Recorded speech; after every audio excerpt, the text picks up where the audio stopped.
And I think that's it. Yeah, we're here. We're good. We're alive. Fantastic.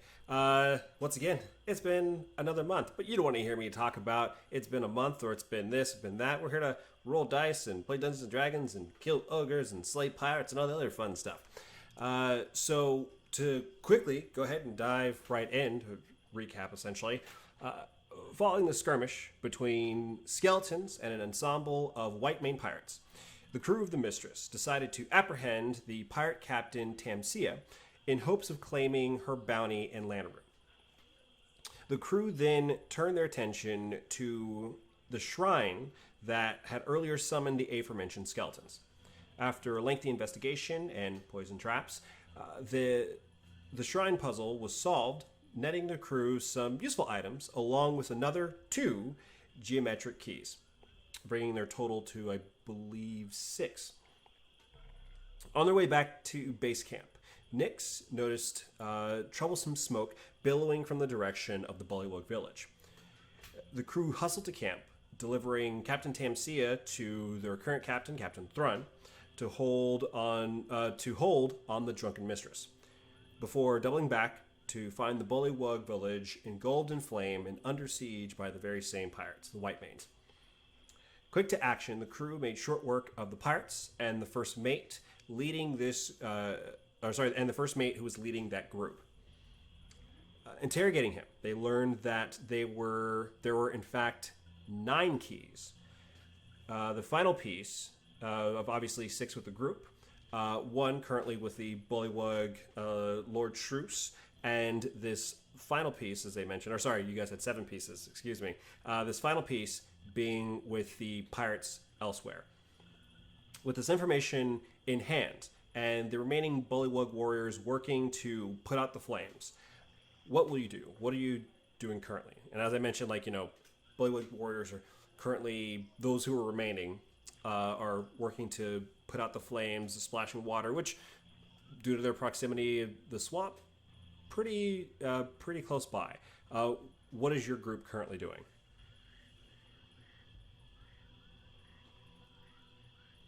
Hopefully I'm not on mute. You're not. Okay. Like they say that for nothing? Go ahead. Well, I guess we should probably check in on any wounded bullywugs and see if there's any we can help. There are a number of wounded ones, along with ones who were certainly felled. It depends on how you want to split your efforts. If you want to go ahead and assist as things are wrapping up. Well, what do the rest of you think? Yeah, this ain't exactly my area expertise, but I mean, I feel like we should check on them, make sure, they don't need our help. The king's alive, isn't he? Yes. Yeah, he is. Lord Shrews is still alive. In fact, shortly after, Ash felled the individual who had the key, who was running away from the camp, trying to make their break. Lord Shrews does make his way toward you, Ash. So, do you think I can have that key back?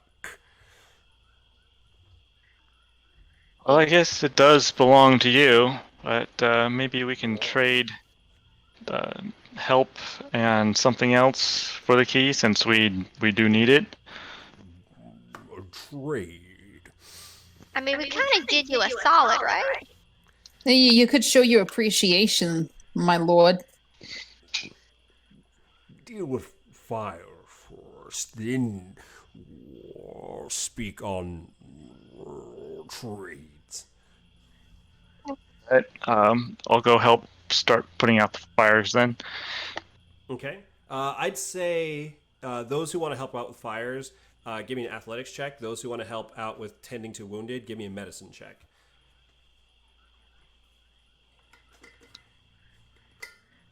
Oh boy. We don't have...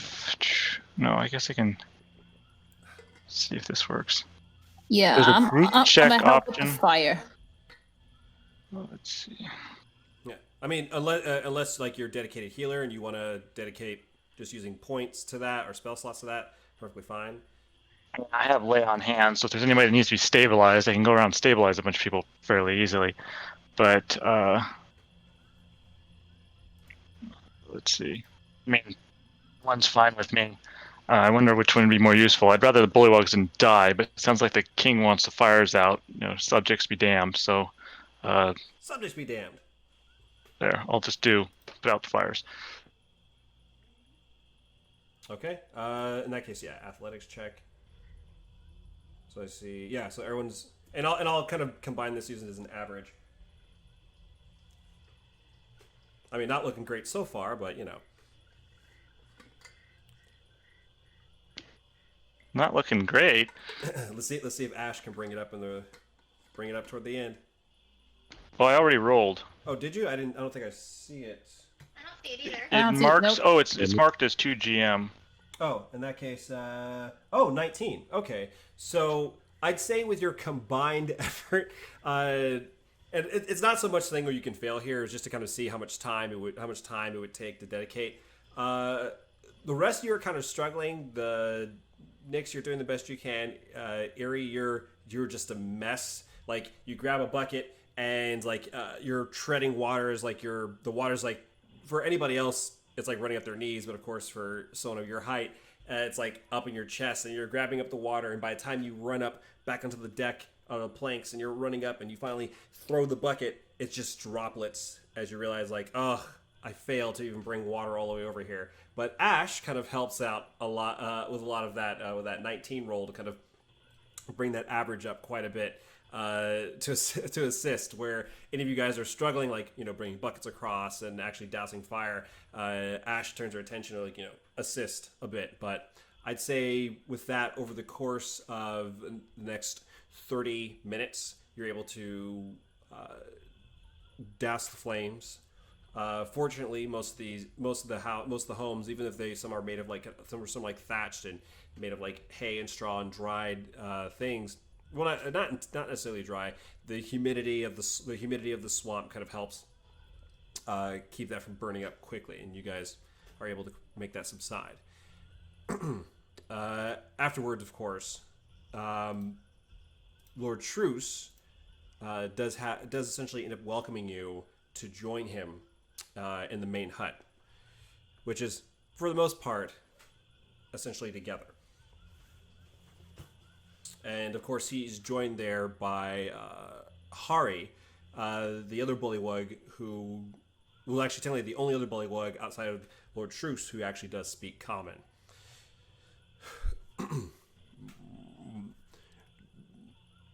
There's no real word in Bullywug language that says thank you. So, thank you. It was really all you had to say. Well, you're welcome, and I hope the pirates don't come back.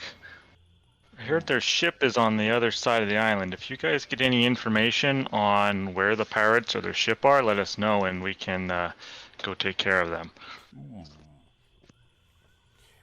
We can do that. Their scouts, when they return, perhaps they've seen something.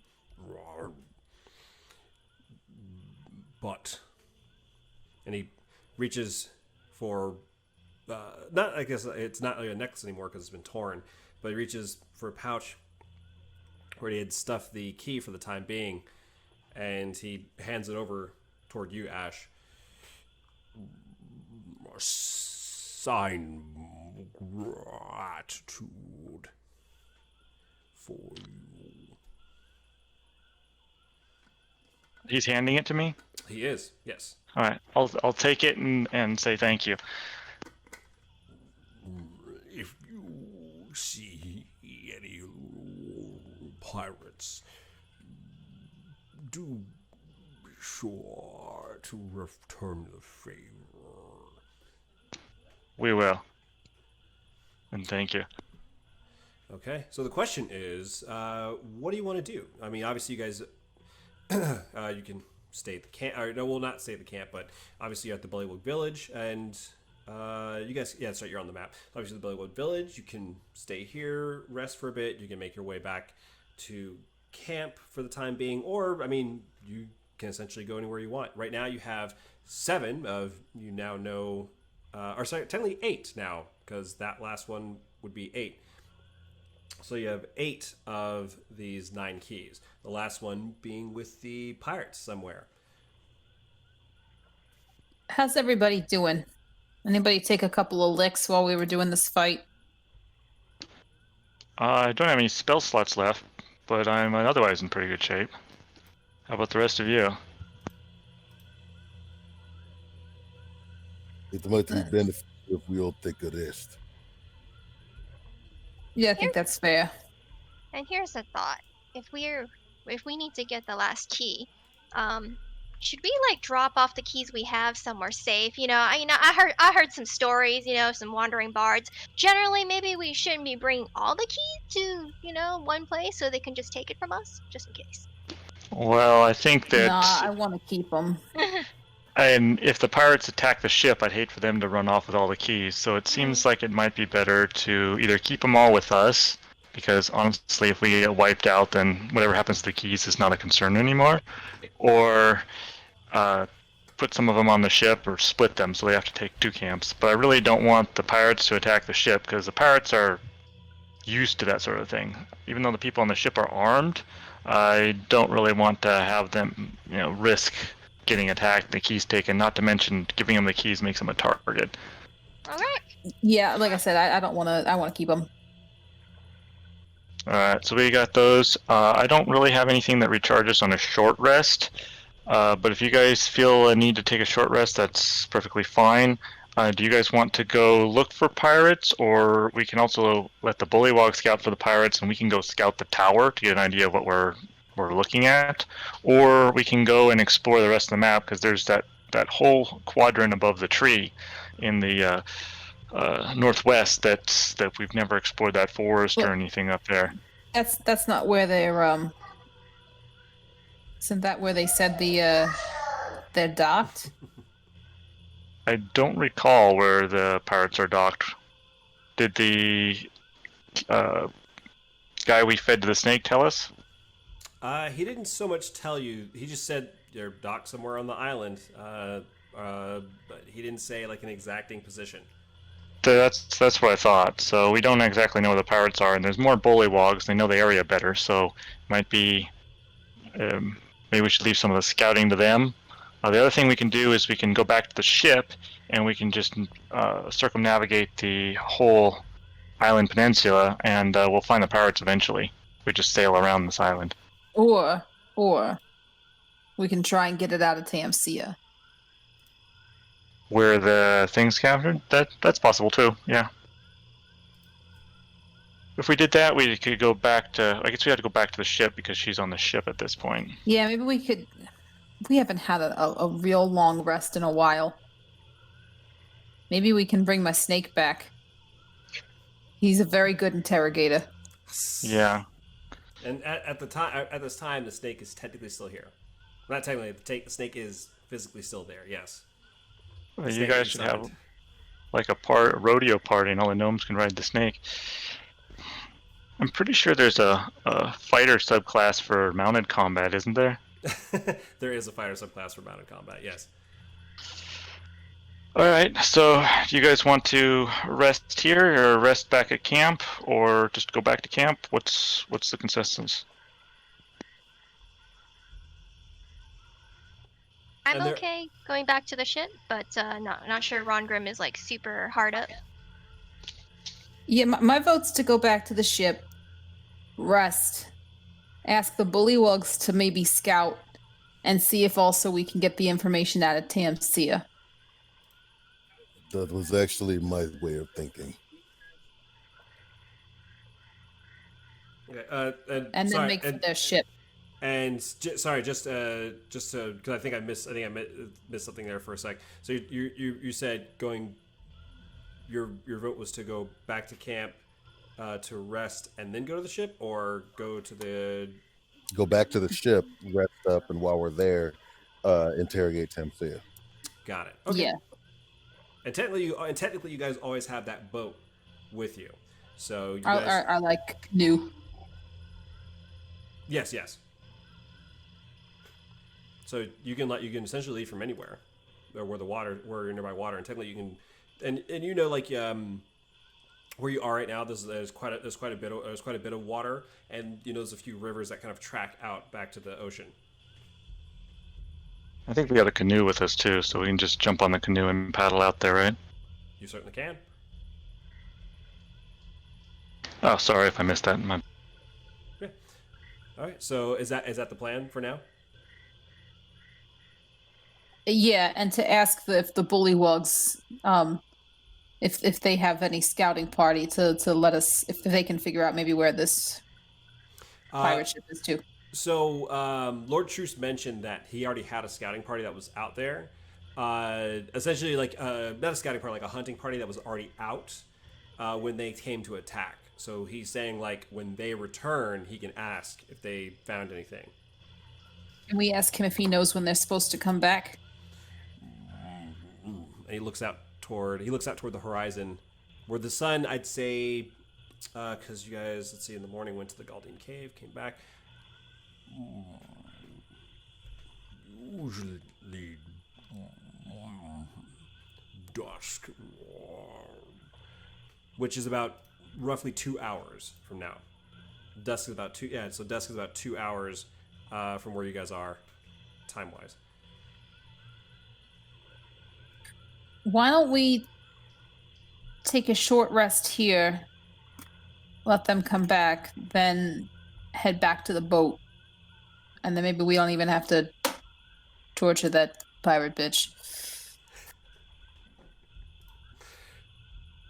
Yeah, what's the vote? I'm fine with either. Like I said, short rest doesn't really do me any good, so it's either long rest or nothing. So if they want to do a short rest, I'll spend the time reading. Like, short rest here while we wait, and then go back to the camp and spend the night.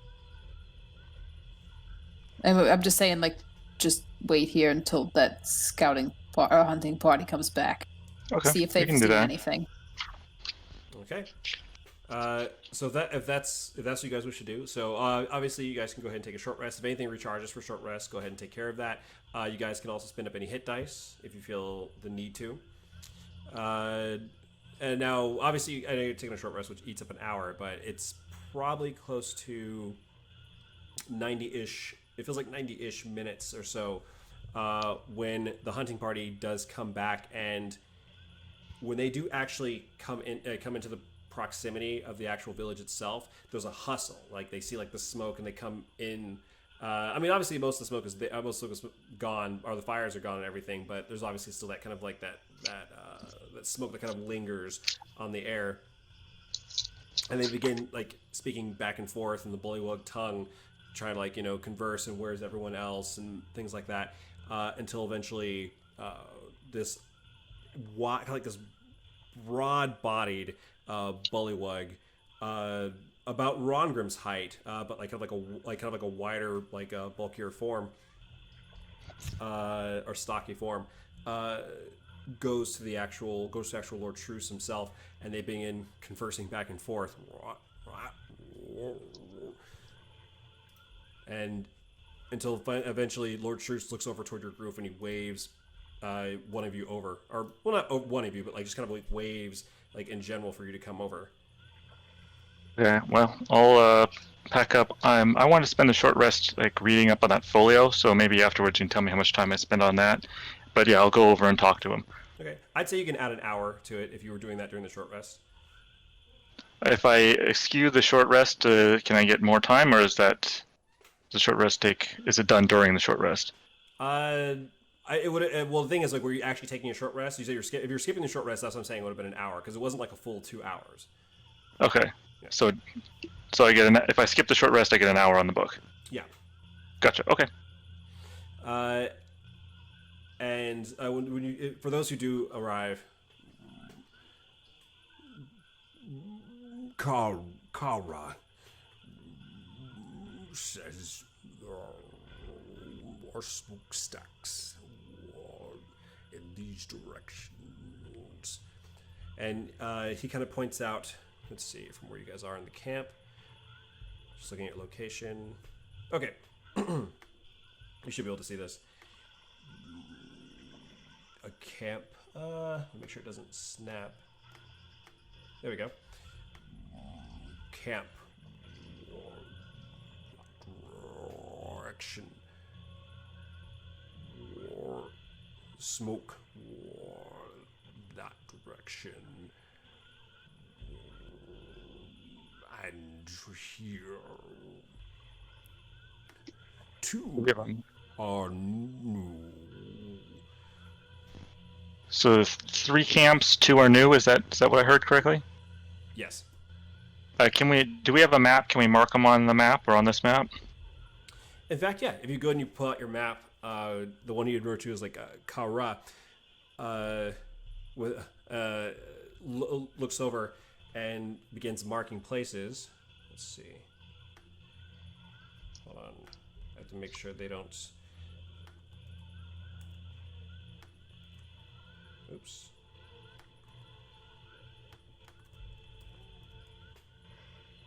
There's one here. He says this one has been here for some time. Did that show up on the map for you? That new ring? Yes. The Yeah. one due north, yeah. Yeah. That one's been there for some time. This one is relatively new.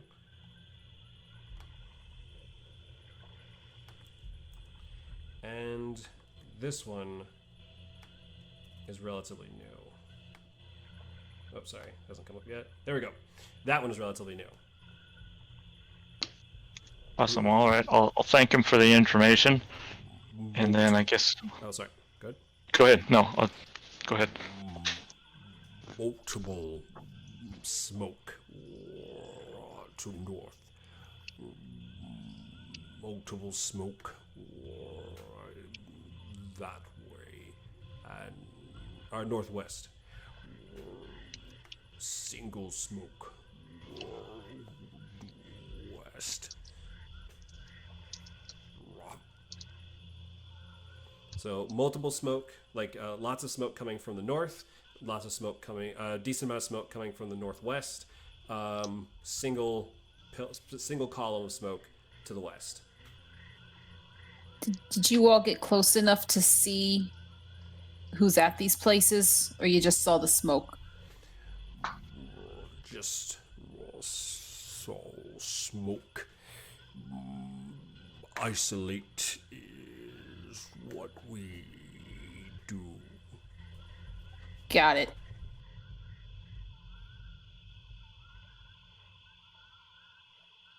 Okay, so what would you like to do? All right. Do you guys want to? It's dusk now, right? So, do we want to Yes, it's dusk. long rest here? Do we want to try to trek through the dark back to the camp? Long rest there. Do we want to try to go scout one of these other camps in the dark? It looks like the single camp is the one with the single smoke is pretty far away. So I wonder if maybe that's our friend that we met from the tree. that's Salvador. possible. Salvador Yeah, was yeah, the yeah. name. Well, I don't I have? Go ahead. Go ahead. No, I thought I had some sort. I'm checking my list. I thought Salvador gave us like a charm that would either let us contact him or show us the direction he's in, or something like that. So I'm trying to he find. did give you like a small charm item.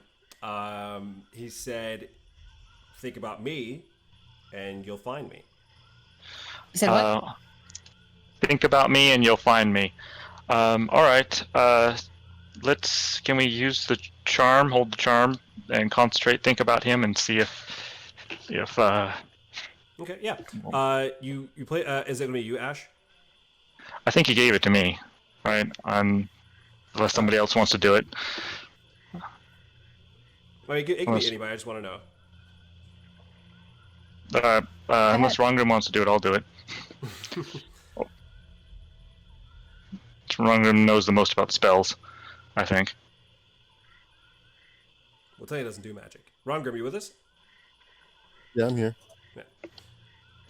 I mean, Did- it's not incredibly relevant. I just want to know for flavor purposes who's Okay. focusing on the charm. Do either of you want to do it, or should I just do it? Have at it. All right, I'll do it. Okay, so you go ahead and you place a charm in your hand, and it doesn't seem like much. There's like no glow. There's like nothing spectacular about it. At least at first glance, and as you begin to kind of focus and you think about Salvatore, and there's like a sensation in your mind, like you're probably looking out toward the ocean, toward where the sea is, looking east, and you feel like this pulse, like a tension, a pressure on the back of your head, and as you turn, that pressure kind of moves along your head until like when you're looking in that direction, that pressure is now on your in your temple, your forehead, looking directly ahead toward the west. And So I feel. Go yeah, ahead. you can feel like Sorry. pressure as you're focusing on it, thinking about it. And that's directly west, not to the northwest, right? To the west, yes. All right. Okay. Well, then I will comment to the others that I think Nix is right. The small camp is probably the Salvador because the charm indicates that he's in that direction. This means the other two camps are probably the pirates. Why don't we head back to the ship, check out the one that's closest to us first, and then head to the one at the northwest end of the island. See, That seems fair. Let's Plus, take I mean, the other camp is on the coast, and we have cannons, so we could technically bombard the camp from the ship if we wanted to. Okay. So so you're talking about bypassing your camp and going straight to the Drunken Mistress. So what do we want to do, guys? Do we want to sleep at the Bullywug camp, go back to the ship, or go back to our own camp? I said let's go back to the ship because when we're gonna also interrogate Tamcia. Though if we know where the camps are, we might not need an interrogator unless we want to know which just camp has the thing. Just remember, guys, as far as taking the ship round, if that guy who's now in the process of becoming snake shit was actually telling us the truth, his boat's a lot bigger than ours, so I think maybe not a water approach. That's a good point. I didn't think about that. We should probably warn the people at the camp about that there's a bigger ship, and tell them if they see the other pirate ship, to cut and run until they can circle back around to pick us back up. I think that's a good idea. Just hope we don't get stuck on this island, or we're going to play D&D Marooned Edition for the next 50 levels. Well, I mean, you're technically not that far from the mainland, but it's not swimmable, right? It's not swimmable. What would be the athletics check required to swim back to there? I don't know. I'd have to look that up. Probably no. I can't even give you a number because the thing is, like, you give a number, that means your players are always trying to get it. The thing is, technically, Not possible. a rowboat could make it to the mainland. It would just be a lengthy trip, So lots of survival and navigation checks probably then instead. more or less. All right. I'm like, did someone post a? Okay. It's just me. It's a Rogue One reference. What are the? Like, it's high. It's very high. Okay, sorry. So just to be sure, you guys are going toward. I'm sorry, the Mistress or the camp? I feel like we should go back to the camp to go warn the people in the camp about pirates, give them an update, and then from there go to the Mistress. Okay. If we even need to go to the boat, but yeah. Well, we aren't going to take the boat around, so we might as well go to the camp, warn the people of the camp. They can warn the people on the boat while we take a rest, and then go. Then go tomorrow, first thing in the morning, to the other camp. Unless you guys want to talk to the pirate captain and try to figure out which camp the key's at. But I feel like we should just kill all the pirates. So. I mean, I'm not really overburdened with a feeling of sympathy for them. You're not really what? Overburdened with a great deal of sympathy for them. I don't think they'd show us the same courtesy, so I agree with you. Okay, sounds good. They made their bed, so they're going to make sure they sleep in it. That's fair. Good dwarf wisdom right there. All Okay. right, let's get back before it gets any darker. All right. So for whomever's going to be making their way back to camp, I'm going to need a check, just in case you guys forgot how this goes. Who wants to volunteer to lead the party back toward camp? And obviously it's not a long trip. I think I led us here. I could do it again if you guys want, but if somebody else wants to take the reins, I ain't gonna argue. If Nick's led everyone there, I need someone else. Right. So I can do it, or Von Grimm can do it, or whoever can do it. I'll go ahead and take a shot at it. Okay. How are you going to lead them back? Let's go ahead and do a. Let me see. Probably would it be a nature check? You can do a nature check, yes. 10. Not a great roll, but I don't even know if that's a decent roll. Let's see. It's been so long. I have to see my checks here.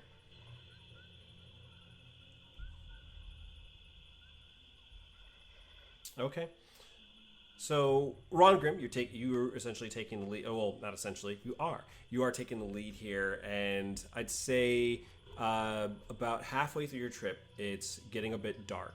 Or not getting a bit dark. It is dark. Fortunately, you not only have dark vision. I believe you also have. Do you still have those night vision goggles? Those goggles those goggles of night. I believe I should. Give me 1 second. So I know you upgraded everybody's abilities. So, but even then, you have dark vision. We can figure that out later. But with your dark vision, you're kind of able to see a number of small elements that are out there in the swamp. You do, as you guys are passing by, and obviously because you pass over that small body of water, your canoe slushes through the water out toward I'd say a little bit north of you. Not very north, but like maybe 400 some odd feet. You can see there is this creature. You can only see the silhouette of it because even with dark vision, and the only reason you're seeing it from that distance is there's like these little fireflies that are giving off a little bit of light. So you're seeing the silhouette of this creature that is somewhere around 12, 13 feet, just kind of trudging. And you see it just reach down into the water. And it pulls up this long serpentine creature before you see it take a bite and tear into it. You can't see what it is. You just see the silhouette of this happening. Hey, DM. Yes. Is my snake still with us? Your snake is gone now. Okay, that's fine. Your snake Thanos its way out of disappeared, unfortunately. But you see like it take a bite at the serpentine creature, and it suddenly looks in a direction. And you can see the body language, like for you, Ron Grimm, you can see its body language just turn, look in your direction for just a moment, but it just kind of goes back to eating at that serpent before trudging off further into the darkness as the fireflies kind of disperse they move around it. Essentially, you see that. I don't know if you point that out to anybody else, but you essentially see that. Everyone, stop for a minute. There's something in the distance, but I can't quite make it out. We need to move lightly here, very cautiously. Yeah, it's not. I don't think we want to tangle with whatever that is right now. Okay. Frankly, we don't have the time or the energy. I say we just keep moving at a steady pace. I mean, how big is it? You said 12, 13 feet tall, right? Yeah, like he and Ron Grimm kind of disguised it as like 12, 13 feet tall. It was large. I mean, the boat's got to be that size. It would have to be real desperate, right? Let's just keep moving. Okay, you guys push on into the darkness, and finally seeing the faint kind of firelight of your camp, and you can kind of see the two silhouettes of the figures. One figure, short stature, stands up, and you can just see once again the silhouette, the fire against its back, and it has like a bow, and it draws, and then you see like it kind of lower its head to kind of study out, and then it draws it back, and it just waves, and you can quickly figure out that's most likely Pog. And the other figure who's by the fire stands up and also waves. And like once again, it's just mostly darkness. All you guys kind of like just see that light. You guys pull the boat along shore and do step off. See, I told you. They made it back fine. That's what I told you. Such a weird fellow. It's dark. Shall I put something on for you? If you have any leftovers, we can eat that. But otherwise, we're gonna bed down. And we heard some news we wanted to share with you. It sounds like there's a camp of pirates that are pretty close by, actually, just less than a half dozen miles away to the northwest, and another one on the far northwest corner of the island. So just be careful of that. And if you could get news to the boat as well. Apparently, the pirates have a galleon around here that outclasses our ship. So if you end up seeing the galleon, tell the ship to avoid it and come back for us when it can, so it doesn't get into a tangle with the galleon. So just keep an eye out for that. Oh. We're gonna spend the night here and then head out in the morning. How's everything been at the camp? Nix is just going to chime in. Yeah, or if you think there's some place that with the geography of the island, you could hide it where it wouldn't be visible from the shoreline. That might be a good idea too, at least until we deal with these guys. The camp or the boat? The boat. Mr. Pog? There was a cove near the altar on the map. Perhaps maybe well, that's an idea. Or maybe we could.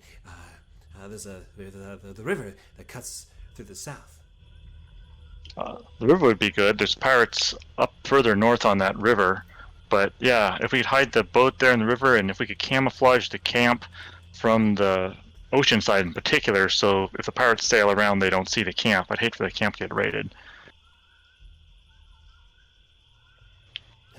All right, I'll be sure to keep an eye out. Okay, I can do so while you guys are resting at the camp. That's perfect. Also, the bullywugs to the southwest have been friendly, and they've been doing some scouting. So if they show up, just be aware that they're probably coming peacefully. Ooh, made friendly with the frog people. This will be funny. Tell them what's in the stew.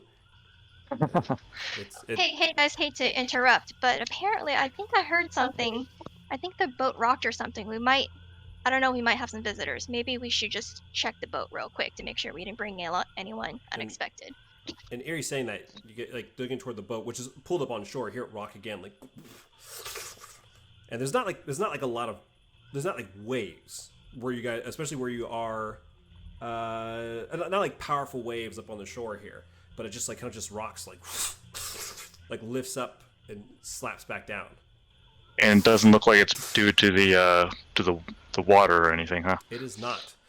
As suddenly, with everyone looking, you can see this large hand grab onto the edge of the boat. This large green hand that easily looks like it could scoop up a gnome, and you can see the head begin to rise. This long black wet hair is covering its face, and you see the flash of teeth from the light of the campfire. And Rongrim, you recognize this immediately as the silhouette of that creature you just seen moments ago. Ladies and gentlemen, I think we have guests. And that's a good point to go ahead and roll initiative. So it did track you guys. Shit. Sorry. Oh. Better here than trying to fight it in the water. Agreed. All right, you said roll initiative. Yep.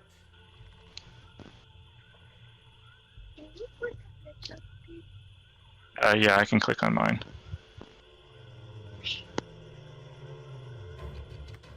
Let's see, and let's see. Yeah, you should be able to click on your tokens. You guys should be all on that map now. I clicked initiative, but for some reason it didn't put me in the turn order. Did you click it from your token or your stat sheet, character sheet? Token. Do it again. Just click off and click onto yourself and do it again. I see it on the thing, but I don't see it in the turn order. Really? Yeah, it's 4.14. Oh, you might have rolled it right before I put you on this thing. There we go. All right. Well, I gotta use the lower one. That's fine. That's fine. Them's the rules. Let's see. Rules. Okay, everyone's on the board. Ash, you're up first as you see this. Once again, this large creature. Step up out of the swamp, and you recognize it from folk tales, the stories they use to scare children at night. It is a troll. What do I know about trolls? They don't regenerate or they do regenerate or something? I'd say it's pretty common knowledge that trolls are known to regenerate health. They're pretty hardy creatures. Well, I guess I will.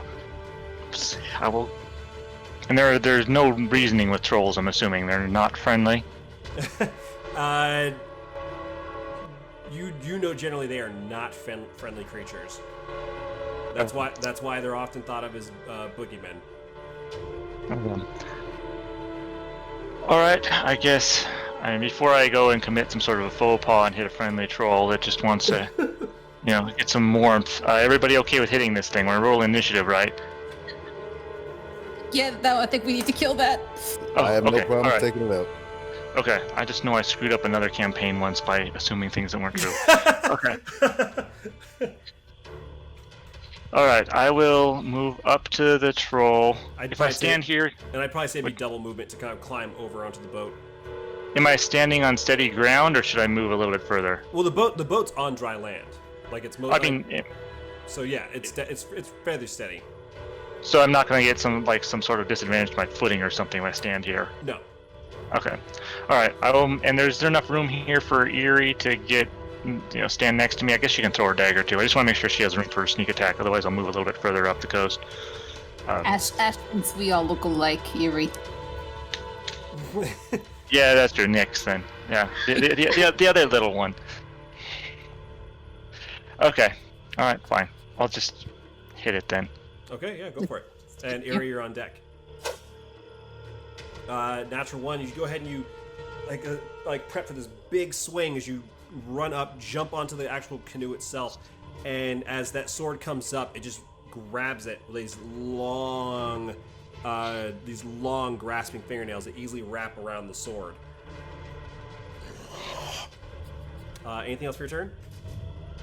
I guess I probably can't try to free it or anything, so I guess that'd be it, right? Yeah, I mean it's a flavor thing, but yeah, it's not like right now your sword is being held. Okay. Yeah. All right. I guess that's it. Ouch. Oops. Eerie, it is your turn. You can see this thing is easily, because what is it? You're like 3 foot something. Well, yeah. Let's So see. it's like Oh yeah, you're Three three. times? You're 3'5", so it is easy. It's like almost 4 times your size. well, it's got ankles. We're gonna go for those ankles. That's my buddy right there. Let's see. I can just move. Let me go see. Here, right here, and try to pull it a little closer Okay, go with for it. lightning lure. We're gonna try.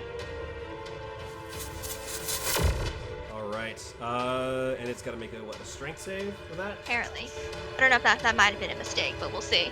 Might be pretty strong. Yeah, 21. As you go ahead and you lash out at it, like it wraps around its arm, and it doesn't even yank. Like there's like no pull, as it almost just kind of like starts pulling you toward it, dragging slowly, and your feet's like kind of digging into the mud until you just let it go, so you don't go any closer to it. Anything else for your turn? Okay. As this thing is near Ash, it's gonna go ahead and it's gonna unleash. I'm so sorry, Ash. It's gonna make 3 attacks, 2 bite attacks.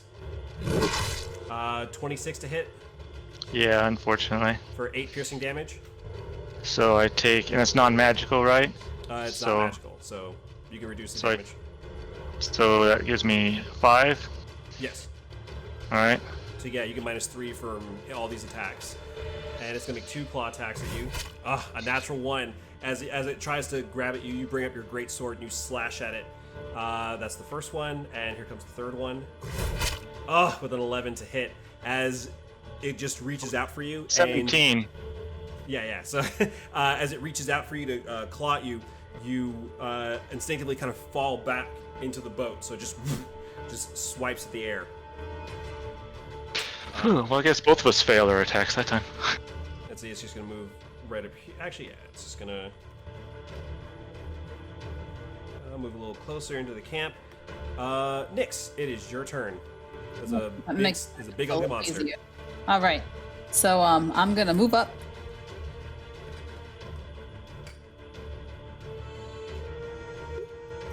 And I'm gonna take a swipe at it.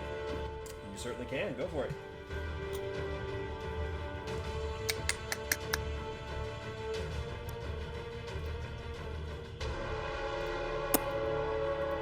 Uh, 26 definitely hits. For that's quite a bit of damage. Let's see. Oh, I'm on the wrong screen. For what? 9 and another 7 points of damage. So as you go ahead, you slide along the ground and you go ahead and you cut at its ankle, distracted by Ash, and like you can see like there's like this. It's like a dark. It's still like reddish, but it's like brackish. So like it just kind of sludges out. It's very thick blood.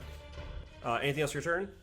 I'm gonna disengage with cunning action, and I'm gonna back up 10 feet because it was 20 feet close to it, and I want to stay the hell out of its reach unless it decides to come at me.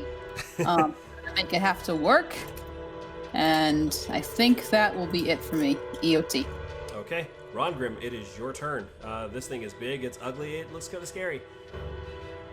All right, I'm gonna move up just a few spaces.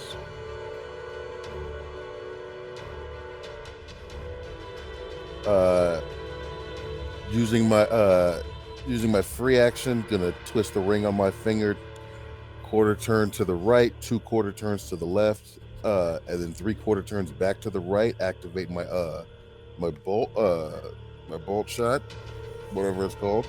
The magic stones. Yes, Got it. Just making sure. and just to see how tough this thing is, gonna take a shot at it.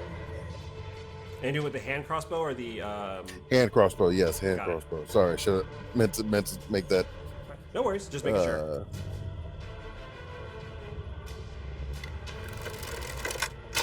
With a 25 definitely hits as that vibrating sonic bolt hits it, strikes against its upper torso, and it was initially looking down at Ash, then its attention turned for Nyx for a split second, and then it rests its eyes on you, Rongrim.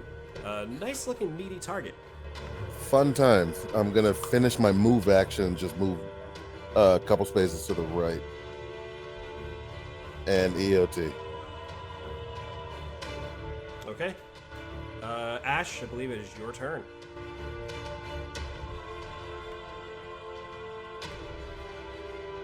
So it's muted. Always get that wrong. I'm gonna take another swipe at him. All right. Oh, sorry, I messed something up.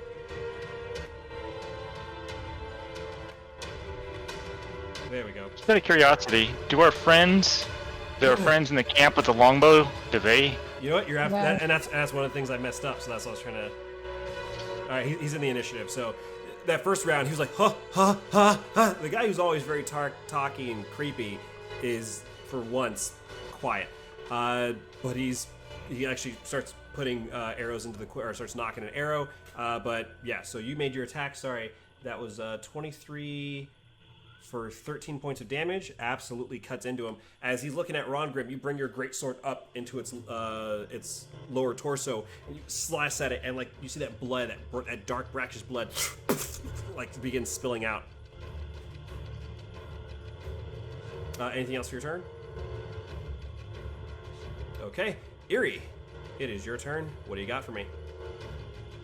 All right. I'm just going to try and move closer here. Does this?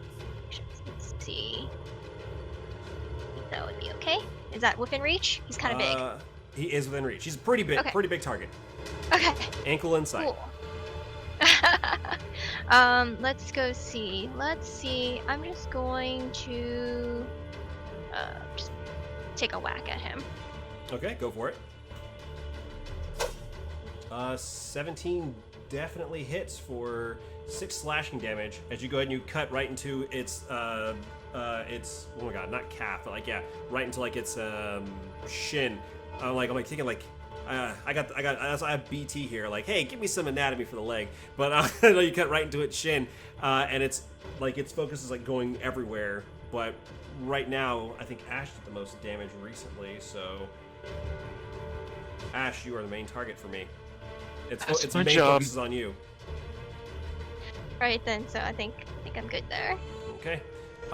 Now, as its turn begins, you watch as where you cut, Ash where you cut, Nyx where you cut, all those wounds are quickly cutting up, and now you're starting to realize why that blood was so thick.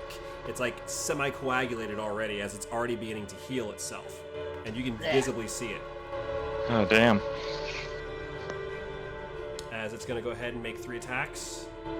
Let's see, a bite, 22 to hit. Yep. For 9 piercing. Alright. 6. Let's see, and it makes 2 strikes with its claws. Oh, the first one was a miss. The second one was a natural 20, as it slashes at you for 18 slashing damage, and you of course can reduce that by 3 as well. So that I take 15 then? Yes. Okay. And it's essentially I am in bad shape, guys. it is barreling down on you right now. Oh god. Alright. I might have to disengage or something. The trolls are nasty. Yeah. All right. Nick. Oh, sorry, and that ends its turn. Nyx, it is your turn. And I just saw this son of a bitch regenerate. Have I ever heard a story about trolls as far as how to take them out? You know that, and like I said, it's pretty common knowledge. I always like to treat trolls as pretty common knowledge of D&D folklore. You know that either fire or acid usually stops them from regenerating for the moment. Okay. Because that was my main thing. I was like, I know, like, player knowledge versus Yeah. No, that's good. That's good. But yeah, no, it's fairly. I'd say it's fairly common knowledge. All right. Would it be possible, before I spend all this movement, to, if I make a mad dash for the fire, to bring a stick out of it and use it like a torch? Yeah, you can. It would just be treated like an improvised weapon, so it wouldn't have finesse. You wouldn't get sneak attack, but you certainly could. You can certainly do it. But I could have that in my left hand and still have my dagger in my right? Yes, you could. Yeah. Okay, good. All right, so this thing moves when I throw it, so I am going to actually throw my dagger at the thing, the troll, for the start of my turn. Go for it. For 14 to hit. Unfortunately, as it's going right by, it looks just in time, and it ducks as it arcs around, comes back around, and comes right back to your hand. Damn. All right, well, then I'm going to take my action to dash, or my cutting action to dash, and run straight for the what's the word? The campfire. Campfire, yes. Thank you. Having word finding difficulties. Which I think is 50 feet of movement to get to here. and I'm gonna pick up a torch, pick a big stick up out of it with my left hand, and Now, I guess technically you can do this as a free action because I think you have fast hands, right? I do. Yeah, so you can just easily grab one of the like the logs that are there, and you quickly just grab at one, and you have a makeshift torch in your hand. I have another 10 feet of movement, so I'm gonna start moving back. Okay. And that is it. EOT. Okay. And your attention is turned as there's a bubbling up in the water as another one of these trolls steps up and begins sloshing onto land. You have just enough movement to get to Ron Grimm. As he's going to go ahead and make the 2 claw attacks and a bite attack.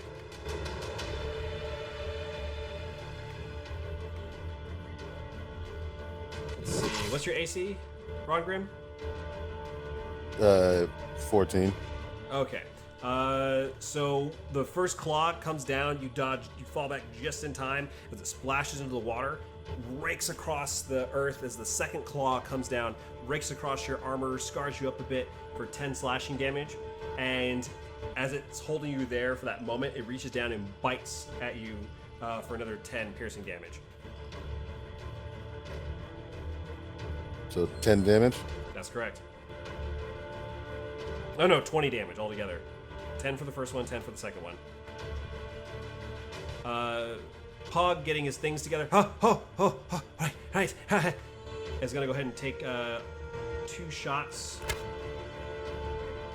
Oh my god, he had a natural 20. Good for you, Pog. 2 longbow shots.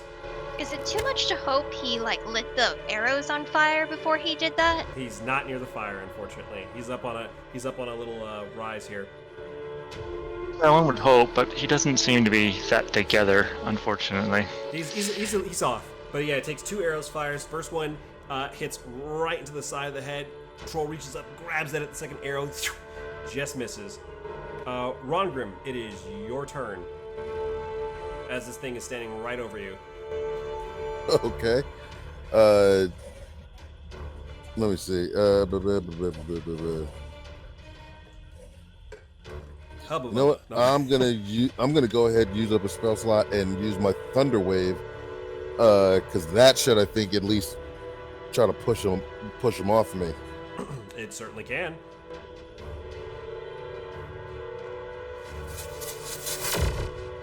That's a con save. What's your damn? Okay. I was like, that's close. Yeah, no, you you go ahead like with your arm. There's like a dull kind of explosion. Or no, the thunder wave is loud. So like there's like a sudden ring like, and it gets thrown back 10 feet away from you, this direction. And it's gonna take 9 thunder damage as it like gets thrown off of you, lands on its back, and begins crawling to get back on its feet. And that should at least give me the opportunity to move without him getting an attack of opportunity. It certainly does, yes. Ash, you're on deck.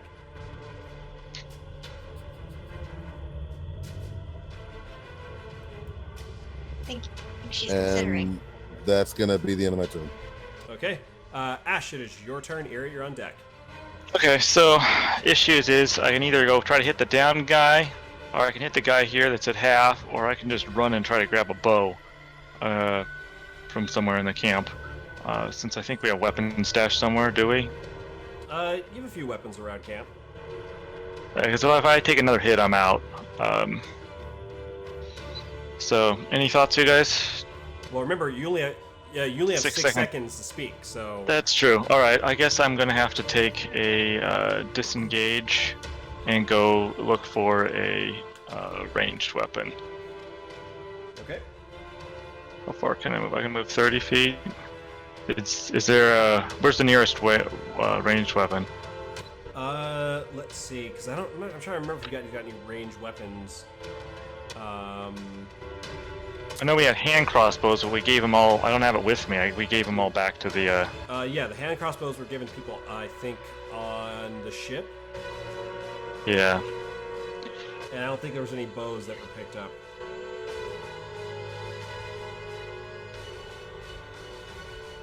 Remember, you do have a particular artifact that does have flame to it. That's true. But if I die, yeah, that's true. That'd be fun to use. Except that if I turn it on and then immediately die, then it goes to waste, doesn't it? There's that. Like I said, but it's up to you. What do you want to do? If I die right here, then I definitely die. If I die, I'm gonna haunt you guys.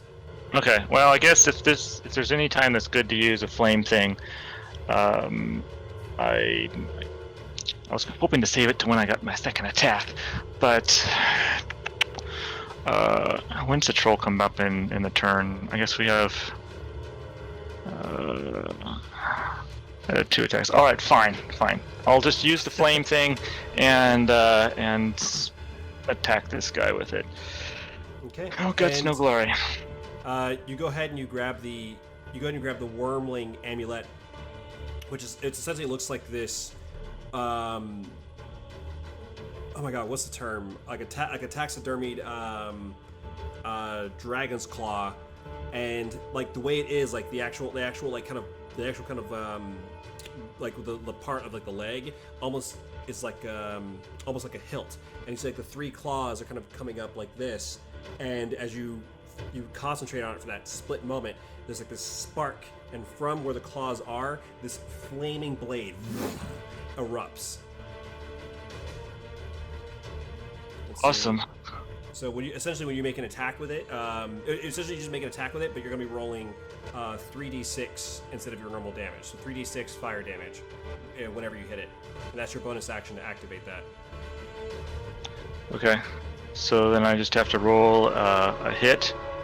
Should I just roll like a regular and then subtract 1 from it, or is there? Yeah. You can roll your great sword. We'll just subtract a 1 from it. Or I can just roll the hand axe because I don't think that's +1, right? I believe so. Yeah. Hopefully that's the right one. Haha. Oh, so sorry. Sometimes it's the luck of the dice. Alright, so activated thing, didn't hit it. We'll see if I get eaten. I guess there's nothing else I can do, so good luck the rest of you. Alright, Erie, it is your turn. What would you like to do? Man, I really wish I could heal you or something, but alright. Let's see.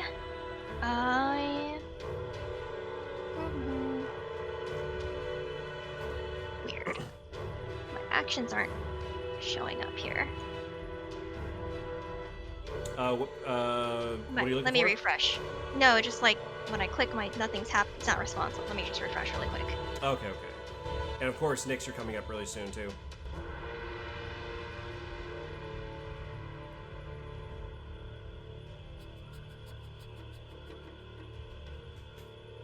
Loading in. And by the way, the trolls were not here waiting for you guys. This was all based on the random roll from you guys traveling back. You could have been anywhere and run into these two. Too bad I didn't think about using that amulet earlier. Thanks for reminding me, though. I completely forgot I had it. I know, because we only play like a month at a time, so it's like it's easy to forget, like, you know, all the little accoutrements that you guys have collected over the time. Let's see. Okay, so he's really pissed at Ash, so I'm going to just hit him with Booming Blade just to see. Well, at least I'm gonna try. You don't have green flame blade, right? Either? No. Okay. I know, that would be a great thing to have right now, so but... it's a regular attack. And right. So yeah. So go ahead and make a longsword attack. Oh, okay, cool, not bad. Okay, 20 to hit for 11. And as you go ahead and you draw back your blade to go ahead and you swing, there's this vibrating energy that begins to surround it. As you go ahead and you strike and connect, cutting away, that energy transfers onto the creature. And suddenly it's starting to vibrate like... anything else for your turn? I would actually like to use action surge just because I'm really trying to distract this guy from hitting Ash. By all means, go for it. All right, so I'm just gonna go and try to, I don't know, give it another whack. All right, and it's just a regular attack, or Yeah. Okay. Just regular. Oh wow! Woo! All right, cool. For 23 to hit for another 12 slashing damage. As you go and you slash away at it, and like more of that semi-coagulated blood, and it's like. Anything else for your turn? I think I'm tapped out, but it's so like Monster Hunter, right? I can see it's like, oh, it's not looking so good. Yeah, exactly. I was like, Jason Steele, you know all about that. Let's course. see. So it's gonna go ahead, and you can see like it's beginning to recover. It's gonna make a morale check really quickly. Nope. It is gonna go ahead and stay the course, but now there's something more dangerous nearby. Natural one as it goes to bite at you, but you're too small as you're running. Actually, hold on. Let me launch his attacks first before I go to the description. Okay, so, and what's your ace? Oh, no, that's right. The first one was a miss, by the way. So it goes down. Do I get to punish right away, or do I have to wait for all three? You can punish it right away. So you can punish it the first attack, yeah. Okay, cool. So yeah, if I have the shield, then it does, let's see, 1d4 plus 1. Oh, that's right. So he has to make a dex save, right? Yes. With a 9. 13, yep. Is that acid damage? Yes, it is. Oh shit! But it did already recover, but it does apply. So okay, good. So it's 1d6 acid damage, right? 1d4, that's what I have written Okay. down. I'll double check though. 1d4 acid damage. So it took acid damage as you go ahead. So as it reaches for you, and you slap it away just in time, like, and you can see that bubbling acid on. Actually, no, it went to bite for you. And you can see like. Yeah, so you slam it into his face, and he's got like you can see it's burning away up his jaw. And he like reaches down, and distracted, he reaches down with one claw, and it misses wide. And the other one, it actually does. The final claw actually does strike against you, 18 to hit for 7 slashing damage. Imagine he's so tall, it would be like you trying to like bite a puppy or something, you know? Like me in particular, probably. I don't know. Not that I would bite puppies. I don't condone that. But anyways, that ends it for its turn. Nyx, you see Eerie is giving this thing to business right now. Girl Eerie taking care of it, but I'm gonna come help and see if we can kill this thing outright. So I'm gonna make my way to here, which is 30, so I'm gonna have to use my bonus. I'm gonna have to use my dash to get up to here. Okay. And take a swing at it. Okay, and you're taking a swing with the improvised weapon. So go ahead and roll me a 1d20 plus your. I'm gonna roll with the dagger. Oh, you're using the dagger? Okay. But you are holding a torch in your hand though, so. Correct. Let's see. 15 just hits it as you 17 damage. Paint me a picture of this one's demise. Jeez. All right. So this thing is now turning to face Eerie. Yeah. So it's looking at her. So I'm gonna come in right up next to her, and I'm gonna take a run with it with my dagger, and I'm gonna dig it into its upper thigh. And like while I'm running and kind of jumping in, as I'm gonna kind of like almost go past it and drag the knife across the upper thigh, which I know this, but she doesn't. Is assuming trolls have anything like human anatomy, is a lot of blood vessels right there. So I do that, and it just starts like pouring that thick black blood out, and yeah, a lot very quickly, and then it's gonna drop. And that's it. Yeah, down goes Fraser. As it goes down, damn it. If it wasn't for the fact that Eerie hit it with acid, it was actually going to get right back up, even if it had 0 I hit points. feel like such a kill stealer every time with her, but it's okay. I appreciate the opportunity. It's gonna be like Power Rangers. You are a rogue thief, so I know. kill stealer. But yeah, so and you see like it's trying to regenerate, but the acid that was delivered from Eerie, it's like burning away, and it's like trying to heal, but it can't heal fast enough, so it's down. There is still another one on the field, and it's like it's on its knees, not prone, but it's on its knees, like getting back up after Ron Grimm, and you can see it's turning its head toward him. All right. Well, since I started to dash, I still have more movement, right? Yes, you'd still have all that movement. Feel free to steal this kill too. Yeah. I'm gonna close in on it, but not all the way. Just because I wanted to try and like come towards me and away from Rongrim, so I'm gonna come up to like here, and then because I took the dash, I can't use the object or anything, right? No. Okay. Can I just wave it like Dr. Grant trying to get the T-Rex's attention, and just yell at it? Sure. Like, give me a general charisma check. We'll just. Okay. I'm curious to see how this is gonna go. And just like yell like, "Hey, you ugly shit over here!" Oh, what the fuck, dude? You know, you shouldn't say that. My mother says beauty's on the inside. Oh boy. Okay. All right. We'll see what happens. That's just something ugly people say. All right. Let's go for it. Anything else for your turn? No, except I think it's gonna look at me and then I'm gonna be like, "Oh shit," and that's gonna be it for me, EOT. Like, okay. So I'd say instead of it being like Dr. Grant, you're more like Ian in this case. Yeah, it's like, definitely. hey! As the thing is looking at Ron Grimm and it sees the fire, and it sees your little stature, and it's like not afraid of this fire as it comes trudging in your direction. And it's gonna go ahead and make a bite attack and 2 claw attacks. 21 to hit on the bite. Fuck. All right. For 5 piercing. Lucky. Well, Okay. roll on that one. Claw attack, 16 to hit That hits. for 10 slashing damage, Okay. and another 20 to hit for 11 slashing damage. Oh fuck me running. Is that 26? Let's see. Yeah, that'd be 26 damage. Question. There were temp hit points placed on me during the Bullywug fight. Do I still have them? 10 hit points last until you take a long rest. Oh, sweet, Unless merciful you get a new set of temp hit points, but yes. Okay, well that's very important right now. So that was 26 points again. Yeah. So you were about to go down, I assume.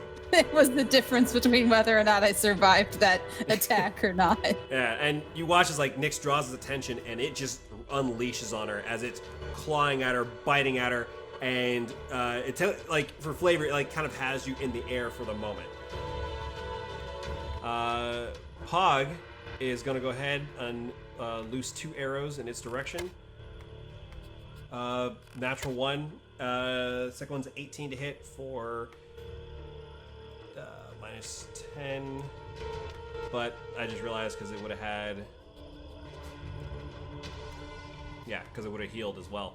That's it for Pog. Ron Grimm, Nyx is on the other side of the tent, and the troll has thrown its focus at her. Okay, so before I take my shot with my crossbow, I'm using my bonus action again, turning my ring 3 turns to the right, 2 turns to the left, and 1 more turn to the right, and bringing up my force ballista. Okay. Now, I will give you this really quick, and I'll let you decide. Like I said, it is common knowledge that trolls don't like fire and acid. So You know, I thought about that, but considering I only got 1 hit point left right now, I don't want to take the chance. Oh, you don't want to get close enough. Got it. I got it. Yeah. I'm with it. I'm with it. So I do remember that lore, but I just don't want to take the chance right now.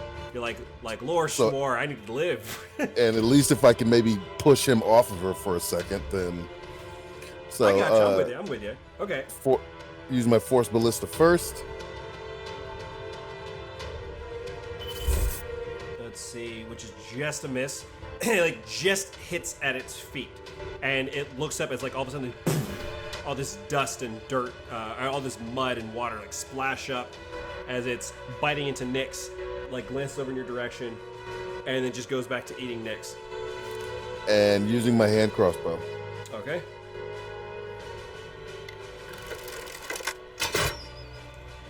For 16, 7 to hit as the crossbow just, well, I would have said stick, but because yours has that vibrating energy where it's bludgeoning, just hits it in the back of the head. And it looks over in your direction again, but it's like, I've got something in my hand right now. That's going to EOT. Okay. Ash, it is your turn. Nyx is currently being turned into a Scooby snack. What do you want to do? All right, no guts, no glory. Time to fulfill that paladin oath and hope my god save me. I will run up here and take a swing with that fire blade. Okay, go for it. 17 to hit, and so instead we're going to ignore the 7. Go ahead and roll 3d6. Do I get to add my strength to that? You know what? I have to double check that actually, because I forget how Flame Blade works. In the meantime, roll 3d6. It's a melee spell attack, so I would say, yeah. I'd say, hold on, let me just double check. Oh no, because it's just 3d6 fire damage, so it doesn't add your modifier. At least if I'm wrong on that, hopefully someone can correct me, but for now it'll just be the 3d6 fire damage. Very good. For 14, and it is, as you go ahead and you strike against it, actually does it, oh, I didn't look up if it actually makes them on fire or not. Damn. I might be getting confused like firebolt, things like that. Nope, but it's a troll, and it's so like it slices through, and you watch as it immediately cauterizes that wound, like wherever you slice it at. And I'd say the flame blade, like for flavor wise, is like about the same length as your great sword. As you're slashing into it, and it immediately just in pain. Anything else for your turn? Awesome, good. Got to use my fire stick. That thing is pretty cool. I'm trying to find the end Sorry for turn everybody thing. at home. Hopefully it wasn't like, headphones warning, but I can't click end of turn. no worries, I'll skip it. Eerie, it is your turn. What would you like to do? Two people are actually, everyone's looking pretty beat up right now. Everyone's actually got cuts and bruises and bleeding. Except for you, you're bruised up a bit. Like, all right, we need to have some good distractions here. Shit. Second. Let's try moving.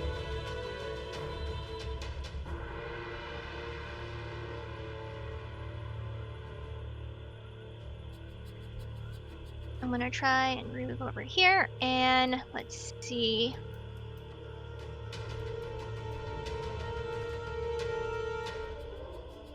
Really bad if I miss. So you know what? I'm just gonna say, move over here and try to magic missile. Why not? It's in its face. Is there a penalty? No, magic missile just hits. Okay, cool. I'm at no penalty for being in its face, right? Yeah. So like. Cool.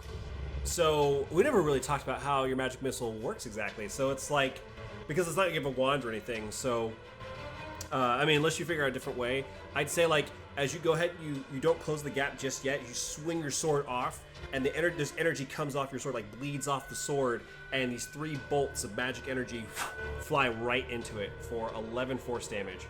I was kind of hoping I would give it to middle finger, and then 3 bolts would come from the middle finger. But that's cool too. Yeah. So you flip at the bird, and from there, just three birds flipping the finger, just slam right into it. You want to see a magic trick? All right. I'm gonna make this pen disappear. No, go ahead. All right. So remember my.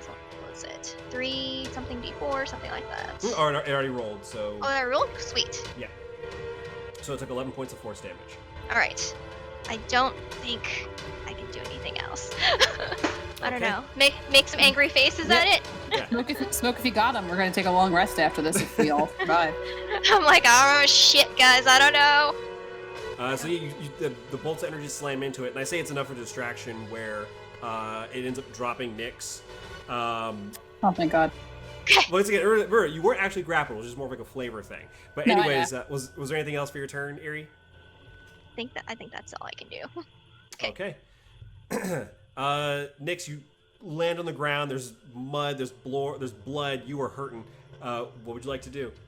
Get up and stab it, because that's just the bitey little gnome that she is. Go for it. Can I use inspiration? Because I believe that's gonna miss. Do you have inspiration? I have an inspiration. I think Oh, you gave it to me last week. I don't know. Last time, I don't know. Because you don't usually give it out very much. You do have inspiration, yes. do. So for this one, you just get to re-roll it again. All right.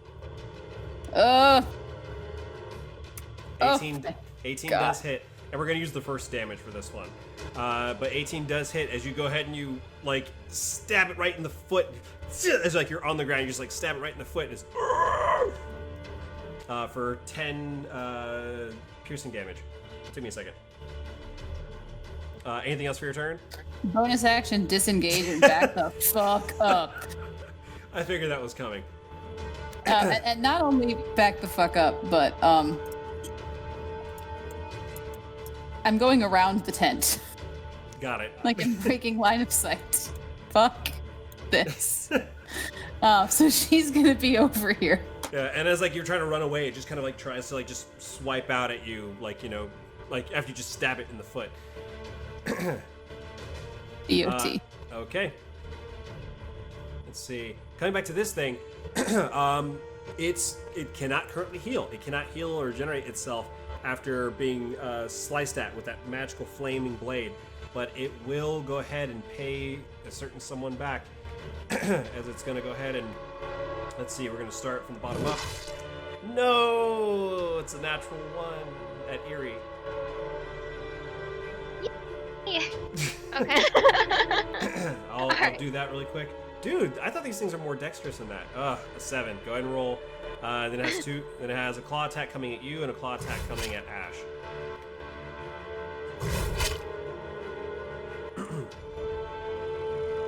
Let's see, for 3 acid damage. Let's see.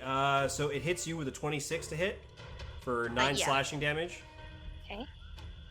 And it's a 16, Ash. That just misses.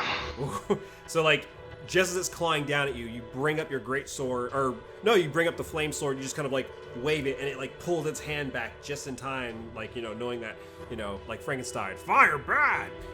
And yeah, that does it for its turn.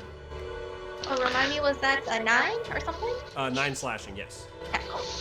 And that cloak is paying off. Let's see, 2 more arrows. 1 a hit, 1 a miss.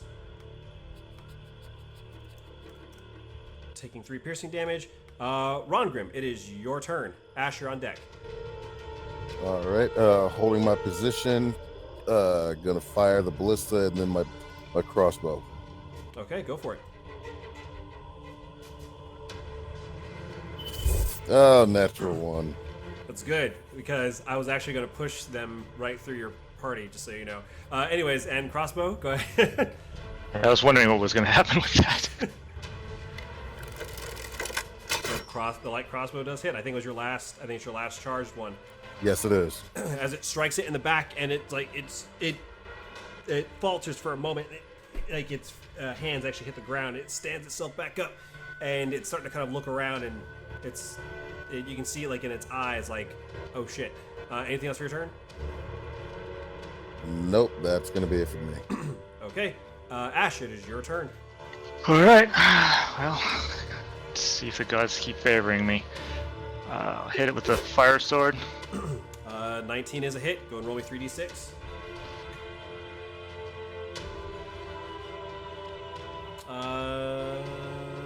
Paint me a picture of its demise.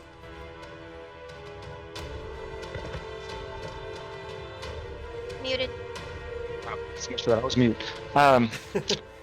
I will slash it across the chest, across the stomach, disembowel it, and then stab it in the heart.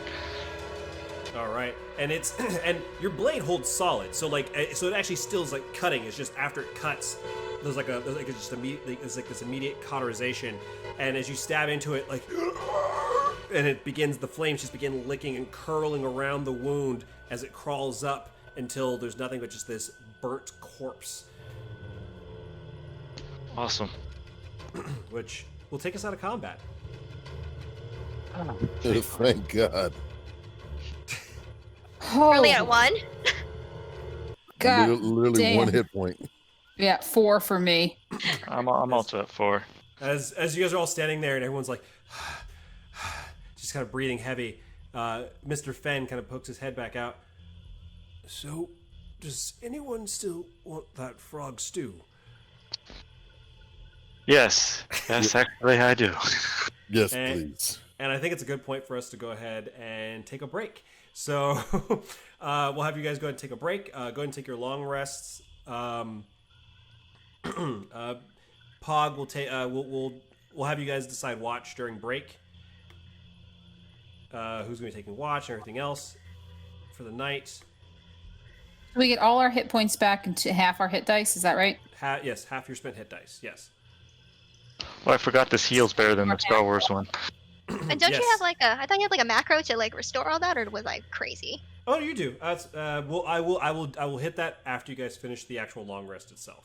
Cool. All right. Yeah. So we'll go ahead and don't recover all your hit points just yet, Rongrim. Oh, sorry. Yeah. Did it? Because you have to do watch and all that other fun stuff. But while you guys, so go ahead and refill your drinks, get your snacks. We'll decide a watch order.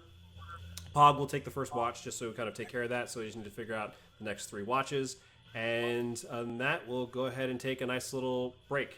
So see everybody back in a little bit. Here we are. Welcome back. Hope everybody had a nice little break, a little longer, but things happen and life continues and life goes on. So right now, you guys are all back in camp. Rather weary after a pretty close call with a pair of trolls, but in the end it was you who trolled them. So as you guys are going ahead to sit down for your long rest, the question is, now like I said, Pog will be taking the first rest, the first leg of rest for our first watch for rest. Who will be taking the next 3 rests, or watch for the next 3 legs, I should say. Well, I guess I can take the first one. I guess this would be the second one then. I can go after Ash, and then I think Rongrim needs a really long, nice nap right now. Oh, yeah. I can take the last one. That's fine.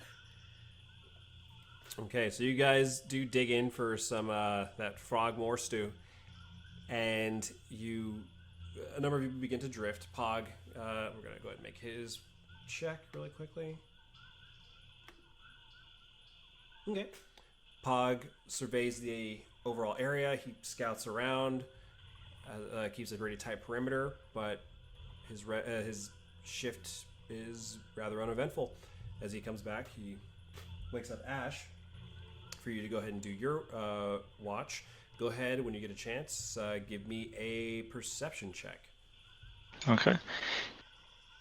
And at this time, it's actually night. During Pog's watch, the sun is officially set. It is night. Can I read the book while I'm on watch, or is that is that not possible? It would not be possible, no. Gotcha. Okay. But you can. But you are an elf. You're full elf, right? Or you're half elf. Half elf. Oh, so you don't have trance, right? Yeah, unfortunately. Yeah. So I mean, you get another night. You can always take a night off on watching and spend 2 hours reading the book. Okay. Your watch. Let's see. Oh, an 8. Okay. So you go ahead. You survey, but you're a bit sleepy. A bit sleepier than usual. Especially kind of getting the wind taken out of you. But fortunately, there's nothing that draws your attention. Nothing that seems out of the ordinary. Your time comes. You go ahead and wake up Eerie. Eerie, go ahead and give me a perception check.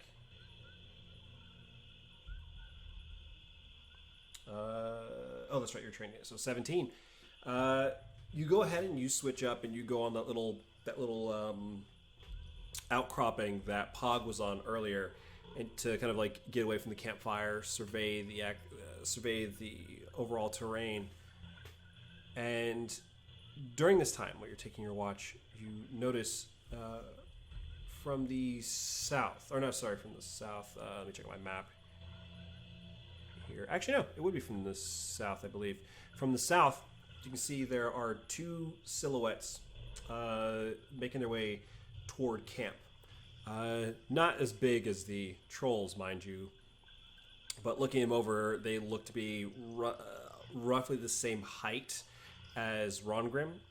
As they do close in on the camp, you can see, or they're coming into like the light of the fire, you can see that they are bullywugs. One of them you do recognize as Hari, once again the only other bullywug in the village that you know speaks common. And he's like with another warrior bullywug coming into the actual camp. Essentially, you're the only one awake, so you're the only one who sees them. What do you wish to do? Then greet them. Say, hey, what's up? What are you doing here? Lord Strauss wanted us to warn you or alert you if we learn of anything with those pirates. And did you? We did. We tracked a number of them to the northwest. Is that the northwest? Okay, just remind me. The wizard person is not directly north of us. Is Wizard's he? directly west, and there's a camp that's more north than west that's really close to us, and one that's almost exactly northwest. Right. That's... Okay, yeah, so clarity, I asked the bullywug, like, how far is it, like, on the other island, or is it on this island? On the other island. Okay, do you, see what they're up to? Did not look to be hunting. Got into skirmish with Kwanlith. The skirmish with what? He says they got into a skirmish with the he called it the Kwanlith. Okay. I'm sorry, I'm not familiar. Am I familiar with that? I believe you are. I think I mentioned it before. They are. Actually, give me a history check.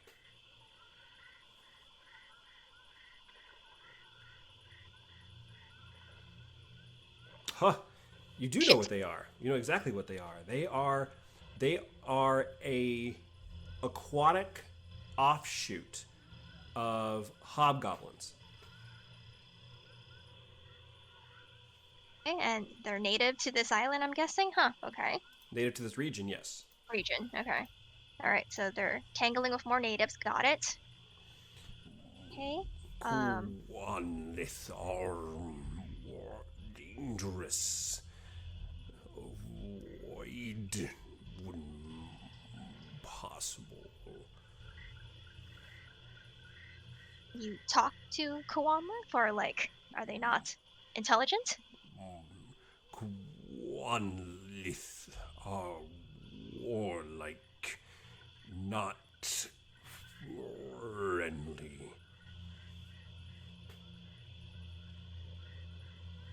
Anything else that you saw along the way that would be useful to us to know?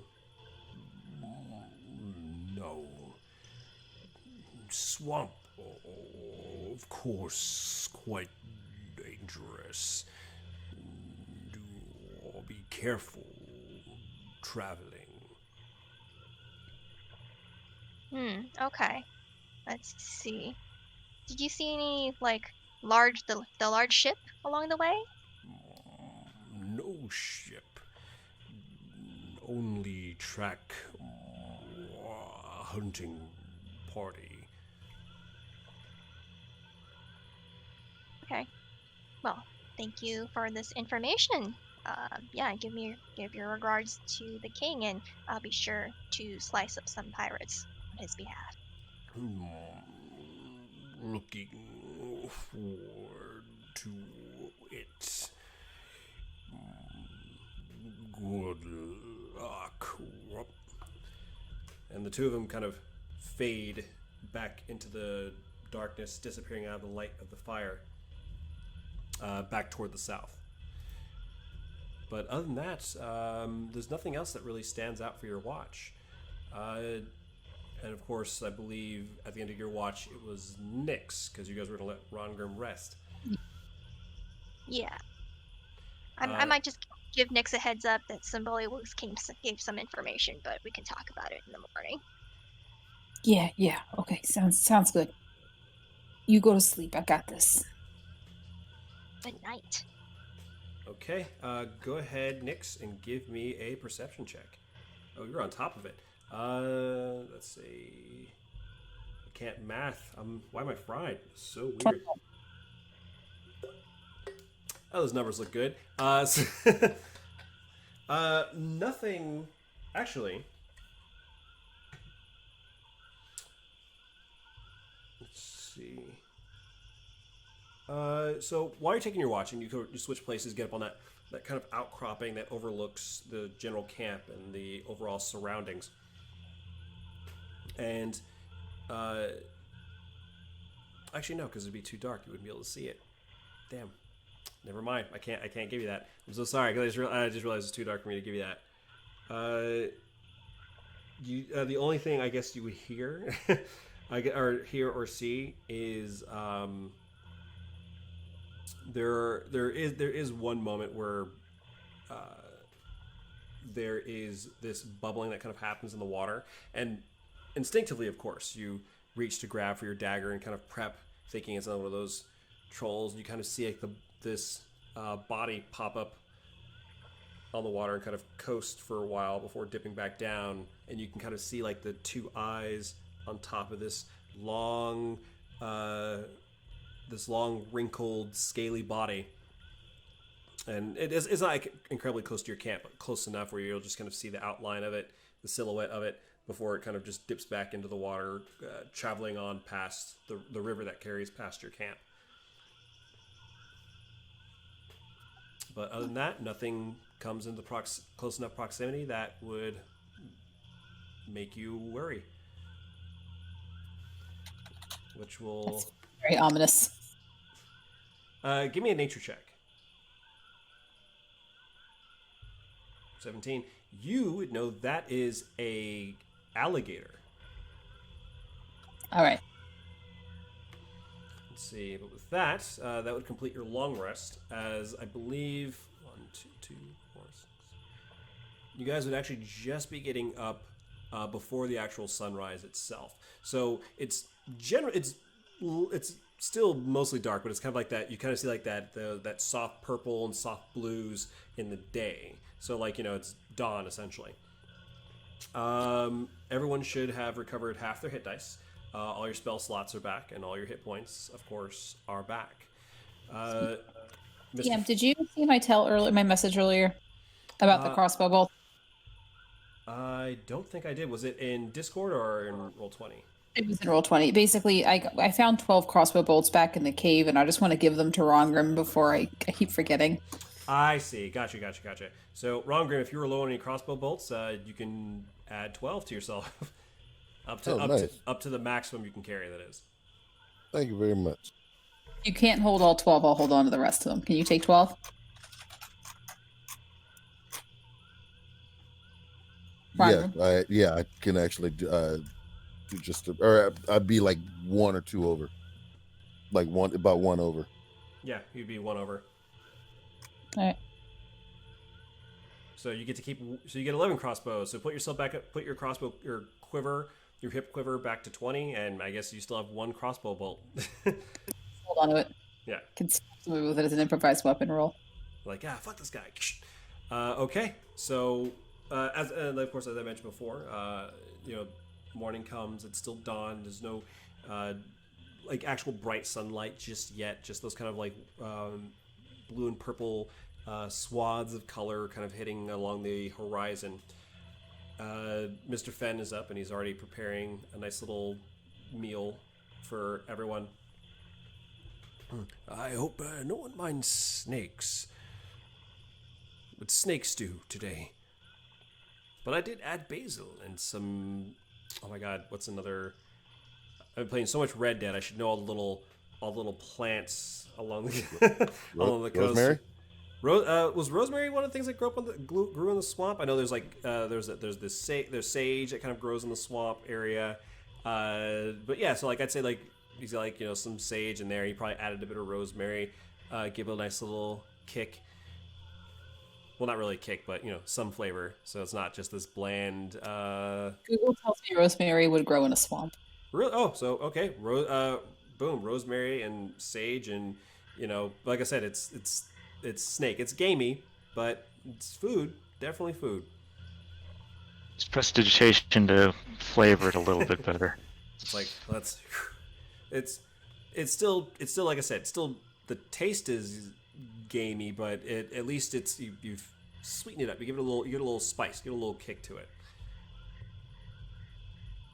And as someone who's been to Hawaii and what was it, Kauai, and there's like wild chickens and wild chickens and roosters running around. They're stupid gamey. No amount of seasoning is gonna fix that. You can't even fry it and make it good. It's just, but it is what it is. But anyways, the day is essentially yours. What would you like to do? Well, I think you're going to hit the closest camp, right? Well, actually, we had some visitors in the night. I didn't want to wake you all up because you're all wiped out. But friendly visitors. Our Bullywug friends told me that the pirates that we're looking for are direct. They tracked them all the way to the other island, the very northwest of that. So I think possibly we should head there, unless you want to stop and see who's so close to us. Huh. Well, that's definitely good to know. They also informed me they're tangling with some of the local wildlife, as it were. Like we did, or different wildlife? Like some koanlifs, some sort of like hobgoblin things, and they're telling, and the Bullywugs told me they're very warlike, and I asked if we can talk to them, but they kind of indirectly said, not really. So, anyways, up to us what we want to do with that information. Is that what kind of wildlife? Oh, koanlifs apparently. Does everyone know what those are? With your history check, you would know they're not. They are a, in a sense, they wouldn't be wildlife. They are humanoid. Like so it means primitive. They do Like- they do have an intelligence, and you know that even if they are hobgoblins alone are usually usually bad news. And even if this is an aquatic offshoot and they're still hobgoblins, they're usually still bad news. Did they say where those are? They did not mention. They just said that the pirates they were tracking had gotten to a skirmish with them, but they continued on toward the northwest. Wonder if maybe we could set up another skirmish is all I'm thinking. Just wondering, are we concerned about the camp directly, like northwest of us right now? The one that's like almost straight north? On the island, yeah. I think It's we should, basically. Go ahead. just saying, I think we may as well check that one out on the way. Yeah, I mean, if we're gonna track straight across, it's pretty much just like one hex out of our way. Do we want to track across the island, or do we want to try to sail around and get dropped off a little closer, or what do we want to do? I'm kind of worried about bringing the ship too close to this other ship. Is all. Okay. I mean, And I I'm think usually one to not walk if possible through the woods, but might be best. Yeah, I think we were gonna have them try to hide the ship anyway. So, all right. So maybe we track to that camp north of us. Just check it out in case the pirates are staging something close by, and then from there head off to the other camp, where the Bullywugs report the main pirate group is. Okay. So, oh, and I just want to make sure everyone's in agreement for that before we move on. Wonderful. Let's go. Okay, so you guys, you set out. You guys load up the canoe. Mr. Fenn and Pog, they give you a nice little, wave farewell. And Ron Grimm, I think you're the only one who, off the top of my head, who knows how to actually use water vehicles. That is correct. Yes. Okay, so for I guess it's safe to assume that you be rowing. Yeah. Okay, so plus if you row, you actually give the ship you can actually add your proficiency checks for the ship, and you can add your proficiency to the AC of a water vehicle. Nice. So that's important. A small water vehicle, that is. But as you begin rowing out, the ship isn't very far. You get out probably 200 yards, looking to where the ship was supposed to be anchored. It is not there. Oh God! Did that pirate captain seize our ship? Or I think he was hiding the ship. Were they supposed to move it? That's the question. Hopefully, it was moved under friendly circumstances.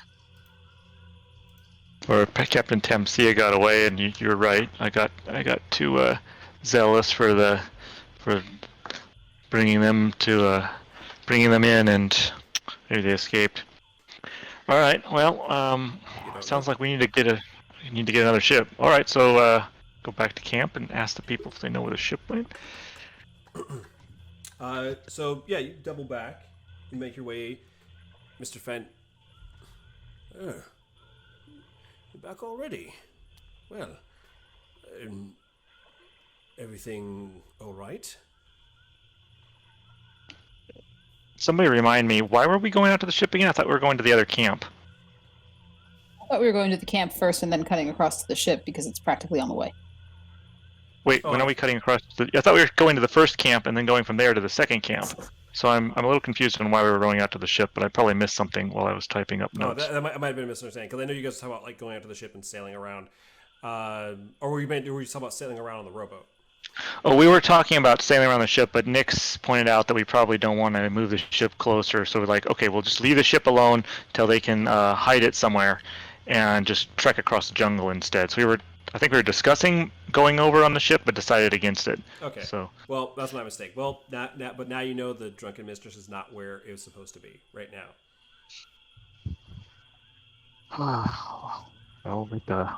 And what was Fenn going to say? We go back and he said, you're back. He was asked, you're back so soon. So, did you guys move the ship in the night and we forgot to talk about it? Or is the ship gone? And Mr. Fenn and Pog look back towards each other.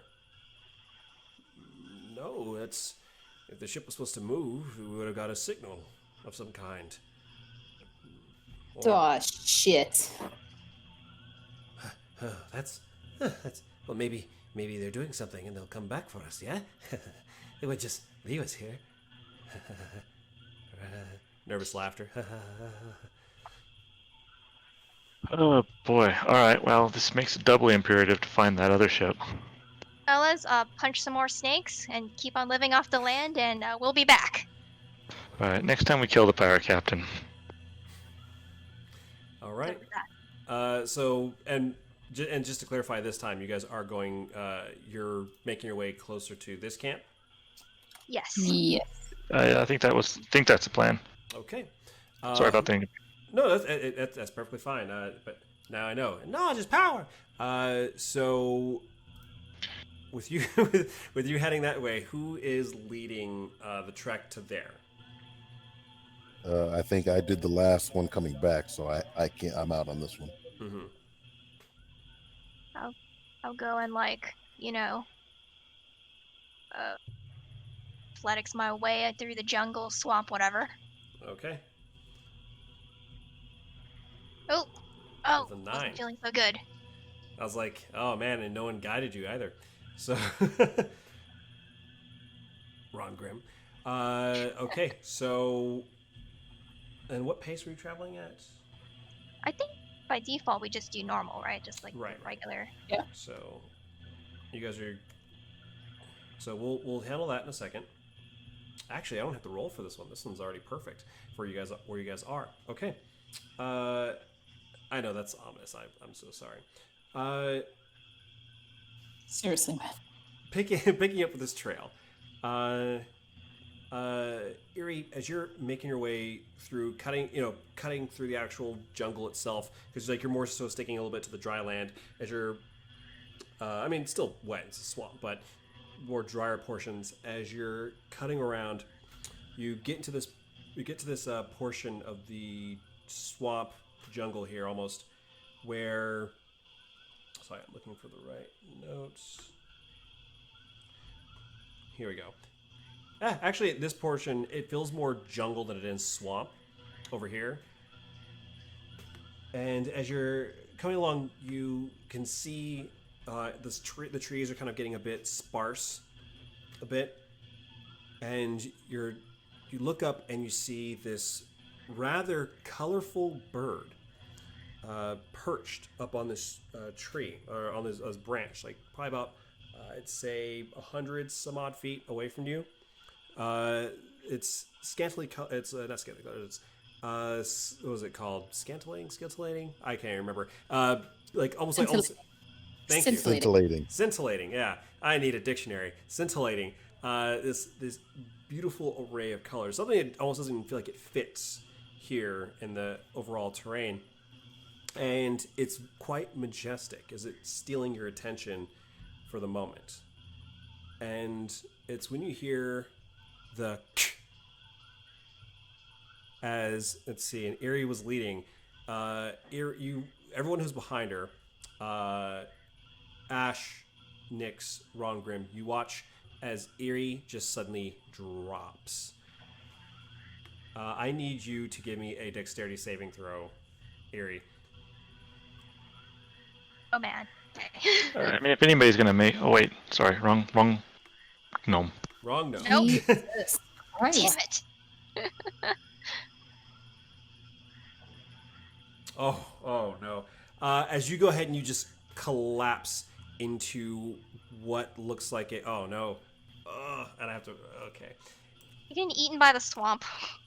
No. Low roll. As you go ahead and you fall into what looks like a pit trap, and there are these wooden pikes.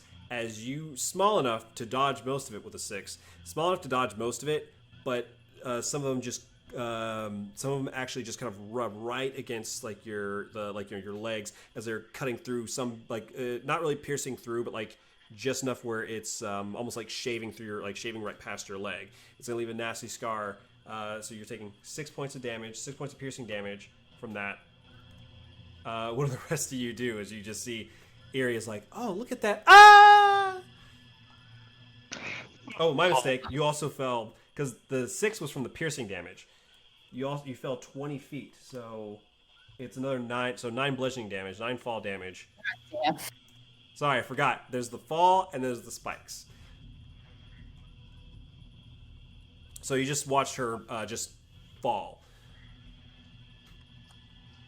Well, can I go up to the edge of the trap? Be like, Eerie,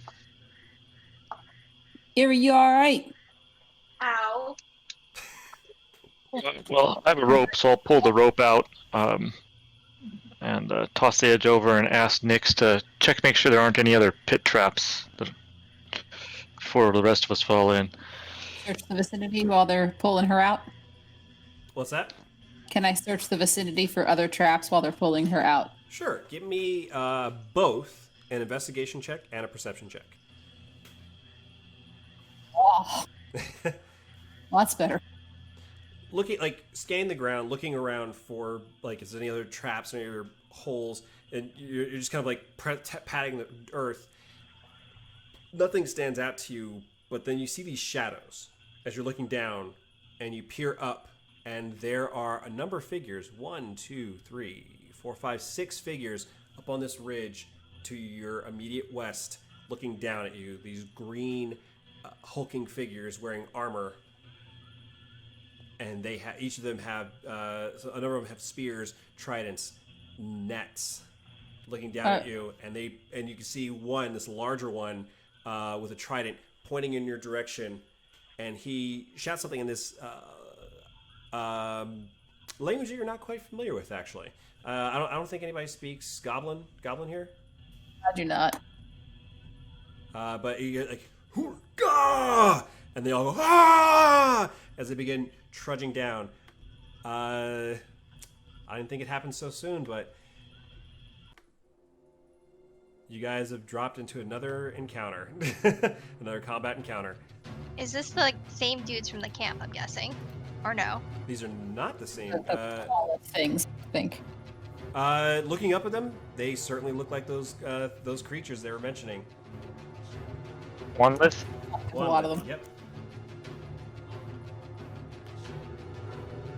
So go ahead and roll initiative, everybody.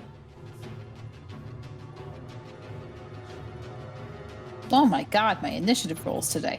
I know, same here. Nix, you're supposed to be the crafty one. No. Let's see. She's too busy looking at the ground. Yeah. Yeah, like what is going on? Oh, is there traps down here? Is there traps? So first up is, hold on, I gotta just check their speed and all the other fun stuff.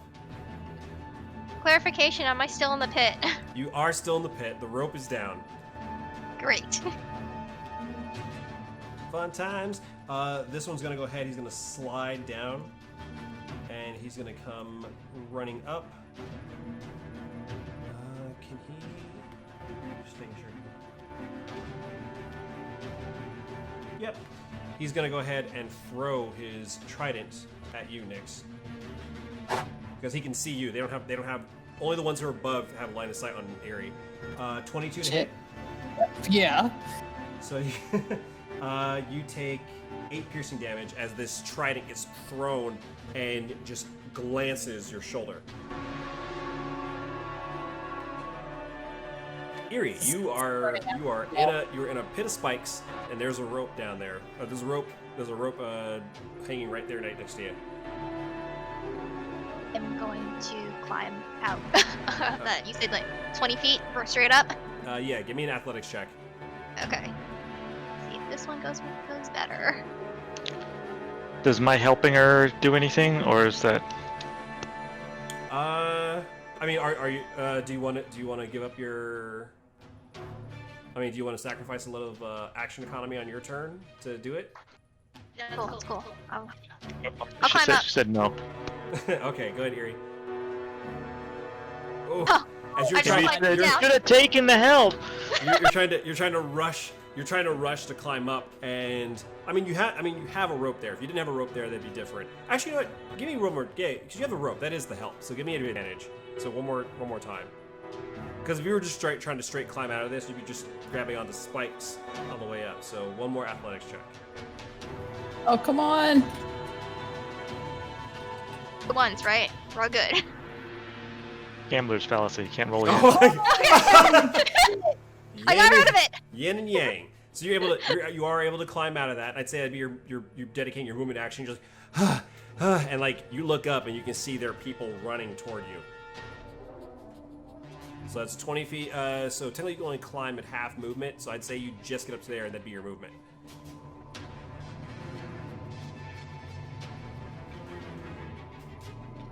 Eerie?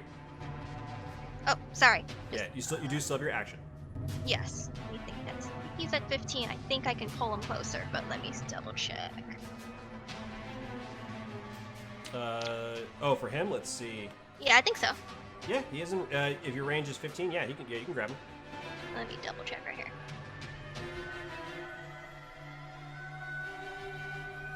Yep, range is 15. I'm gonna try and pull this guy in front of me. Okay, go for it. Let's see, he has to make strength save. Strength save.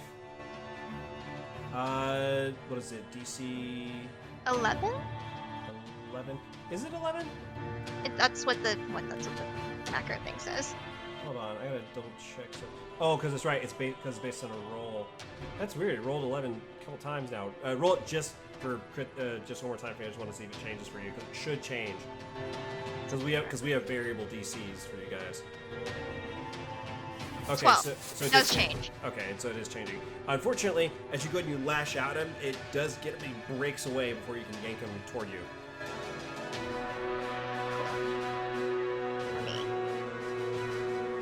All right, this guy. I'm not sure what these guys can do because I wasn't expecting you guys to end up over here. He's gonna go ahead and slide down as well. And he's going to go ahead and throw this net at you, Ash. 21 to hit. Yeah, that hits. So you are restrained. Let's see. You are restrained. Let's see. So on your turn, you can try to break out. You can still try to make attacks, but no matter how many amount of attacks you have, you can only make one attack. But you still can try to break out. Or you can either try to break. Well, I'll let you use your imagination when it comes to your turn. But he throws the net at you, and it wraps around you. And you notice that the net has these little hooks into it. Let's see. Oh, actually, yeah, it does do damage right away on the first turn. So you take 3 piercing damage. Which is reduced to 0 because of my armor, right? Because you have heavy armor. That's right, heavy armor master. So luckily your armor is protecting you from it cutting deep. Speaking of which, Ash, you are currently restrained by this hooked net. Okay, so I'm gonna attempt to, I guess, remove the net by, I don't know, cutting it or disentangling myself from it. You can do either or. You can try to use a strength check to break out, or you can make an attack. Back on the net. Yeah. Okay, it seems like it'd be easier to cut the net. I mean, it can't really dodge, right? Except I don't really have a knife. Well, the idea is like you are still trying to it does have an AC, but okay. But you don't know how high it is, of course. So it's completely up to you. Ah, damn it. That's what I get for playing a low int character. It's hard to make decisions. Sorry. So this would be like straight strength if I wanted to do it, or like. Yeah, straight strength check. Straight strength or an attack. I feel like my character would probably like try to cut the net more than anything else, so I'm just gonna do that. Yeah, go for it. Okay, so can I just like click on myself? Yeah. For Yeah, that's more than enough. As you go and as you're pulling, just unsheathing your great sword with the right angle, just you split the net and freeing yourself. Okay, and that was my attack for the turn, right? Yes. You still have your movement. Okay. I am going to go and move next to this guy, and I can still make an attack of opportunity if he leaves my threat range. Reaction, right? yes. Okay, I'll do that. And the EOT buttons are gone. Really? So you. They're not in the chat. I see mine. Mine are just. I would just refresh. Sure, I clicked EOT on somebody else's one. Does that work? Let me try refreshing the thing. Yeah. As long as you see EOT in the chat, you can click it and it'll still work. Okay, all right. I just didn't see it on my thing. Let's see. He slides down, and he's gonna get to. It's too far. He's gonna have to dash. So he's gonna dash. this direction, behind the rock to get a little cover. Let's see. Slide down. And he's gonna have to dash as well. Because they're moving to try to surround you. Slide down. Let's see, and just in range, I believe, to throw Trident at you, Nyx. 16. Fuck. Yes. For 7 piercing damage. Nyx, it is your turn. Okay. I'm gonna move up towards this guy because he's also being engaged by Ash. Yeah. Ash. Yes, thank you. It's blood loss that's making it difficult. Oh yeah, 26 to hit for what? 14 points of damage. Yep. As you go ahead and you slide up right next to him and you cut into his lower abdomen. Can't do anything else for his turn for him. Anything else you want to do? I'm just gonna disengage and move over here. Okay, move No. one away. Yep, that's enough. It's okay. If he wants to come closer to me, he's gonna end up provoking an attack of opportunity from Ash, so I'll stick right here. All right, Rongrim, it is your turn. What do you want to do? All right. Turning my ring on my hand 3 turns to the left, 2 turns to the right, 1 more turn to the left. I'm gonna light this dude up with my flamethrower. Oh shit. Okay. Hitting go that for one it. right there. All right, go for it. Is this enough distance to do it, or do I need to get close to him? I believe you're in range. Yes. Perfect. And just to clarify, you're hitting the Quanlith that's north of you, right? You're not hitting the That's one. correct. I mean, given your history with using your flame thing, I just wanted to check. Yeah, I'm hitting the one north of me. As your prosthetic limb gives way, and you, oh damn, that's a high roll. As it gives way, and suddenly now there's like a little pyro flame there, or was it pilot light flame there, and you just give it a little gas. Flame rushes. He has to make a dex save. DC 17. No. He takes 9 points of fire damage. All right, and using my bonus action to get that thing started, I'm gonna go ahead and just pull out my hand crossbow, just using a regular bolt. Okay.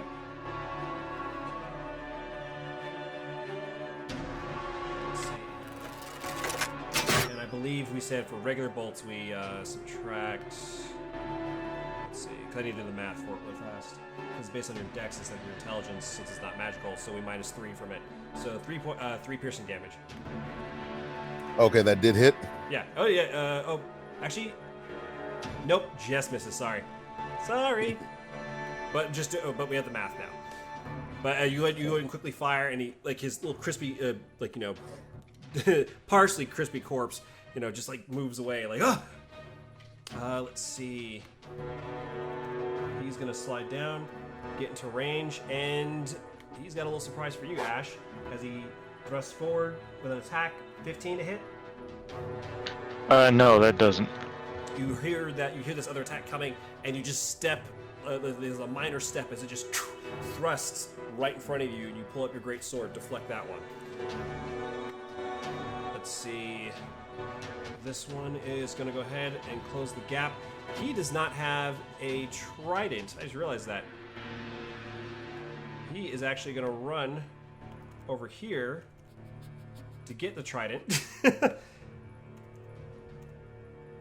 And then come over here. Okay, he did have enough space. And he's going to go ahead and stab with an 11 to hit. Eerie? Nope.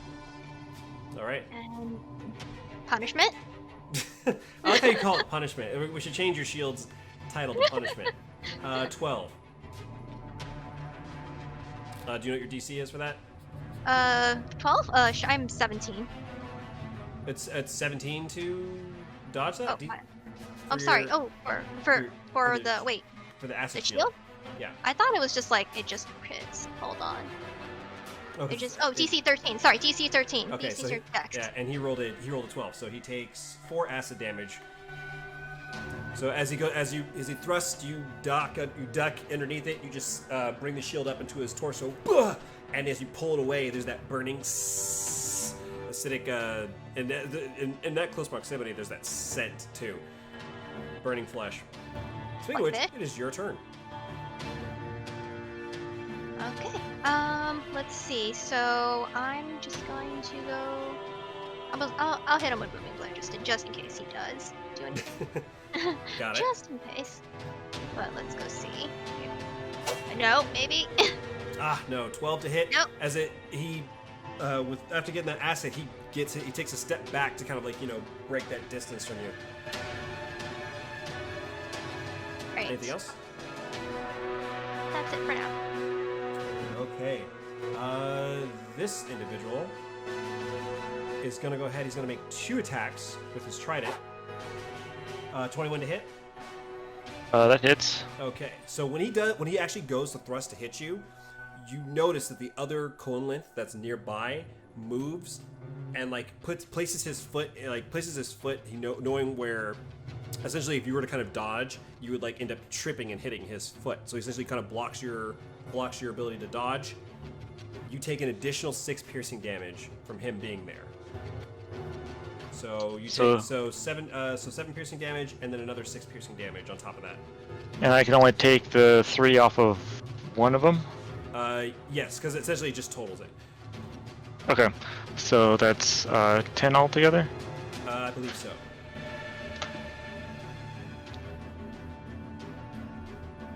And he's going to do it again. Going to strike again. 22 to hit. That hits. For 6 piercing damage, but he can only do that once per round. Alright, so I take another 3. Mm-hmm. Ash, it is your turn. Hold on, I think I didn't do the -3. There we go. Okay, I am going to use my Channel Divinity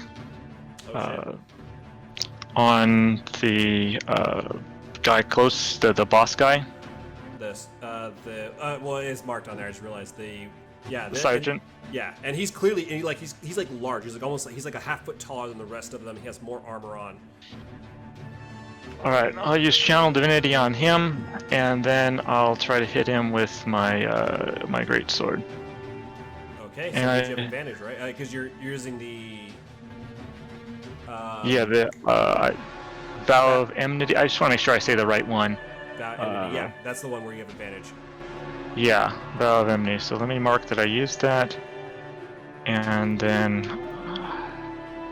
advantage. For 15 to hit, that does just hit. For 13 slashing damage against him, as you slash right across his chest, and he looks to the others. And he it's like this quick guttural shout, and kind of pointing at you or gesturing toward you. But anything else for your turn?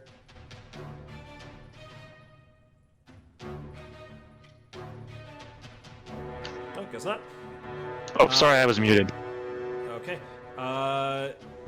Hearing that, he's gonna go ahead and try running up, and he's gonna throw a trident at you, Ash. 18 to hit. Let me check. Yeah, that just hits. You take 9 piercing damage, so you get -3 from that.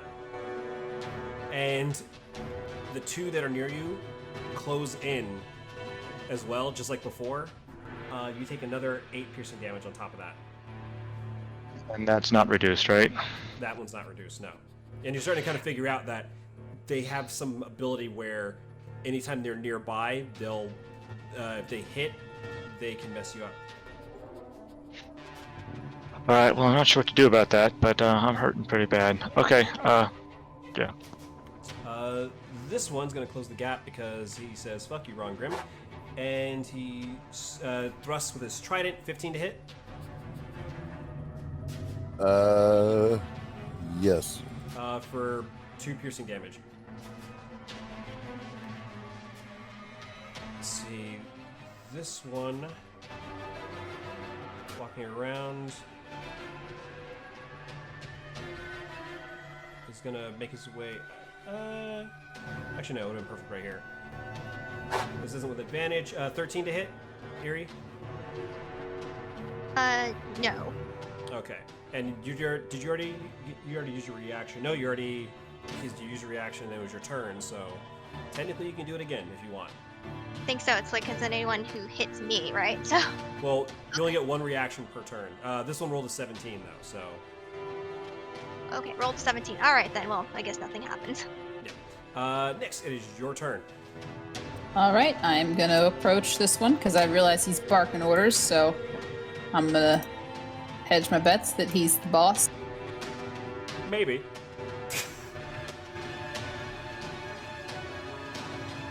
13 does not hit. You go ahead and you try to thrust at him. He sees you coming, and he reaches down and grabs your wrist just before the dagger grabs at him.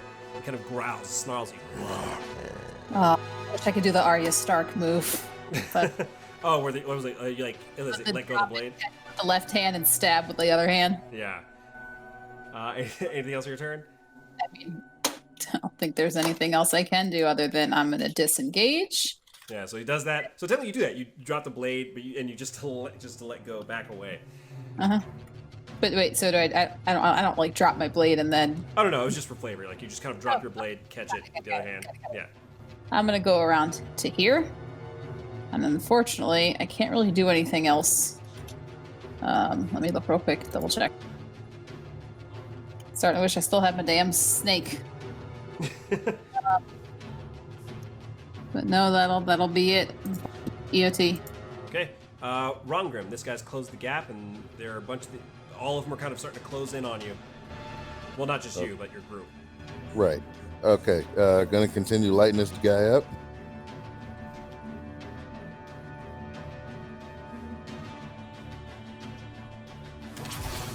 Let's see. Oh, only 3 damage. Wow.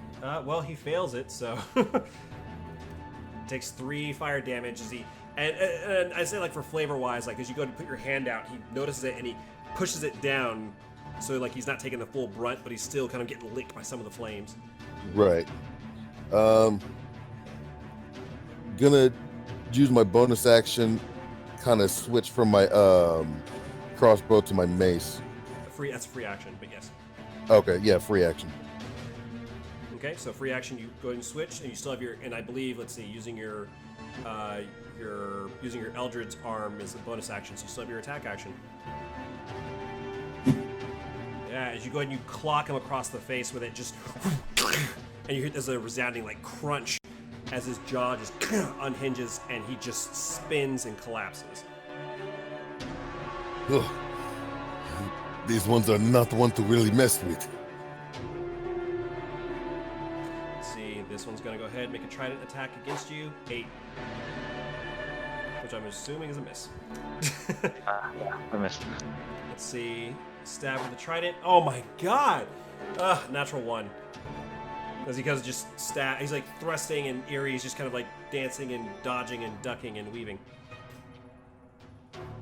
Or was it dip, duck, dive, dodge? I don't know. Anyways, go ahead, Eerie. It is your turn. Okay, I'm just gonna see if I can just move. I know they're surrounding me. Actually, no, I can't move because they'll probably come attack me. So I guess I'm here. I'm gonna go take a whack at these guys. Okay. Or, yeah. Okay. Just in case they hit booming blade. I don't think they'll move, but just in case they do. But let's see if they even hit. Nope. 13 is a miss as you go ahead and you swing, and with all of them kind of surrounding you, it's hard to kind of land a hit as you're more so focused on defense. It feels like in the moment, just looking for that opportunity to attack or land a blow. I don't think that snake last night agreed with me, guys. Okay. Let's see. Anything else? All these guys are hitting Ash. I feel so bad. Maybe I'll try to use an action surge and take another whack at him again. Okay, go for it. Oh god. Oh man. Something's rigged. Something's rigged, man. It's rigged. But it's pretty on brand for Eerie. Character-wise, it is. Okay. All right, that's it. Mad Stabby Gnome. Let's see. That's our duo name now, Erie. The Mad Stabby Gnomes. After all, no one can tell us apart. We might as well just be like, you know. This one's gonna go ahead and he's gonna disengage, but he's gonna point toward Ash and bark another order. Gotta love that MSG. What's that stand for? Mad Stabby Gnomes. Oh shit! This is the beginning. This is MSG. Go ahead, Ash. It is your turn. Okay. So he's moved away. I guess I'll hit the guy next to me. Hang on, I'm checking something.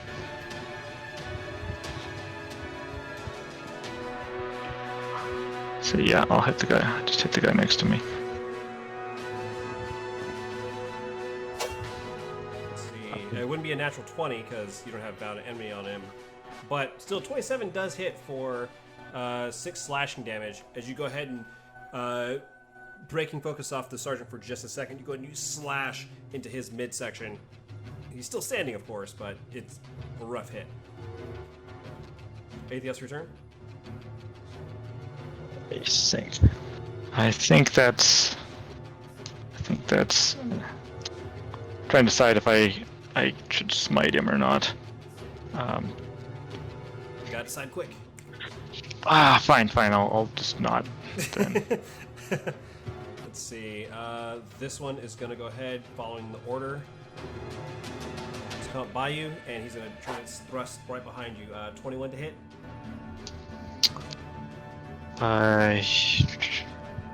Sorry, I was wrong page. Yeah, that hits. For 8 piercing damage. Okay. And the one in front of you grabs your, like when you slash into him, he grabs your sword for that split second to slow you down for another 4 piercing damage. So take 9, so that puts me out. As you see Ash collapses. Fuck. That one's gone. Okay. This one, feeling pretty confident, is going to go ahead and thrust at 7. Thrust at hit. Try to hit for 7. Yeah, he tried to hit you with a 7. Yeah, that's not gonna hit. Sure. We'll punish this one, or at least try. So. He rolls a 9, so go ahead and roll 1d4. 1d4 plus 1. I'm taking all the free little chips I can get. Of course. You hit him for 3 acid damage. Nyx, it is your turn. Rogrim, you're on deck. All right. I'm gonna go around this way. I'm gonna go for this one. As much as I want to kill the sergeant, I feel like I'm gonna start working on the little ones and just work our way up. Okay. Let's see. 15 to hit. Oh, yeah.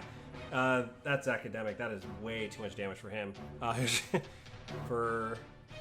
Yeah, she's gonna go behind him real quick and just literally well, how tall are these things? These things are pretty big, right? They're between like 5 to 6 feet tall. So this is just gonna go in the back, like right into the kidney, just underneath the ribs, and drop him quick. And then I'm actually gonna stay where I am for now. God, I can't wait till we hit level 5 and I have a second attack. I don't think rogues do not get a second attack, actually. Oh, they don't? Oh, no, Tony just told me the same thing. Killing my buzz. God. But their sneak attack is improved. Their sneak attack is improved. Okay. And remember, you always have the option of getting a second dagger and using a bonus action to do that. So you just don't get to add your dex mod to that attack. Well, you know what? Then what I will do with the rest of my turn is that I'm going to draw my non-magical dagger because I have a second one. You do, I believe, and yes. We're just ready for the next round, EOT. Okay. Rongrim, Ash is down, and there are these creatures all around you guys. Still a number of them. All right. Gonna pretty much move up and just kind of smack this one around a little bit. Okay. Using my flamethrower. Okay. Ash, you take a death save, or you take a death fail. You can be careful with that flamethrower. But the other two do have to make dex saves. So let's take a look. What was the save I had to make? 17. 7. Damn. Oh, that's right, because you have like a big bonus on top of that. Okay, yeah, they both take 7 points of fire damage. And for this one, right across the face with my mace. Wait, you can hit it? I thought it's too far away. Oh, he can still hit this one. 22 to hit for 2 bludgeoning damage. After he gets kind of like cooked a little, you just just quickly strike right into his upper torso, and you hear that crack of that weird armor they have. Let's see. This one, yeah, it's got to be you. As he's gonna go ahead and run up and thrust into you. 18 to hit. Ron Grim. I'm sorry, say that one more time. 18 to hit. Oh, yeah. 4 piercing damage, and then you notice like the one that you just hit, he grabs onto your arm just in time, just for him to like be able to deliver this extra damage. So you take another 5 piercing damage. And you're starting to see this is how they got Ash, where they all just ganged up on one person. Nope, he didn't make it. Eerie, it is your turn. Let's see.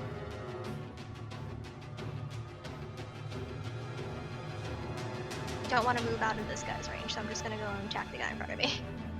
Okay, go for it.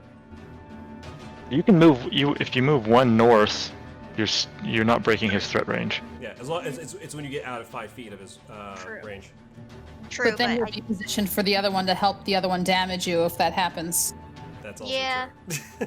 I think I'll just be here. It's cool. I'll be here.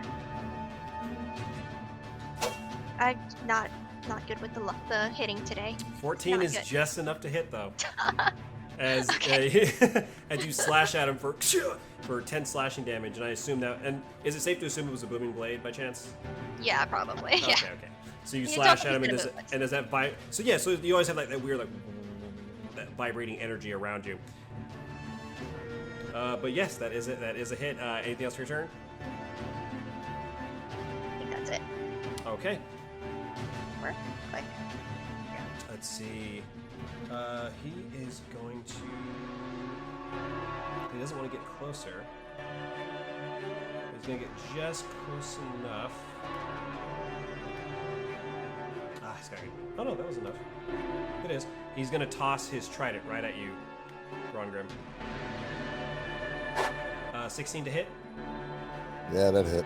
You take 9 piercing damage, and as the trident's coming, the 2 grapple onto you. You take another 10 piercing damage on top of that. So nice. I am down. Oh, fuck. It's just up to the gnomes now. Guy? Come on, mad gnome stabbers. Ash, give me a death save. That's 2. That's 2 failed death saving throws. As this one's going to come down to you and thrust the trident. 13 to hit. I'm pretty sure it's a no. Let me double check. And no, that's a whiff for him. Okay. And I believe your turn went by, so it's up to you if you want to punish him, as you say. It's too many fighting games, I'm telling you. To watch too many fighting games. Sure. Just whack at him. That's... Okay. Oh, that's right. Yeah, he has to make a save. Nope. 1d4 plus 1. Let's see. And he's going to make an attack at you as well. Oh my god, with a 9. Let's see. You slap him for 5 acid damage. He unfortunately misses, but he is not out of the game yet. Nyx, it is your turn. There are more of them than there are of you. All right. For flavor purposes, after was gonna say that Nyx is now occupying the same square as Eerie, just simply for the back-to-back badass moment. Okay, I'm with it. She's in here, and she's gonna go for the one that's this one here first. Kill them. No, steal all the kills, girl. I don't care. 17 to hit. Yeah, he didn't have enough hit points, so he is Sweet. down. All right, and then as far as I'm gonna move up a little bit, and then as far as using the other dagger in my non-dominant hand, I roll, but I just don't take sneak attack damage with it.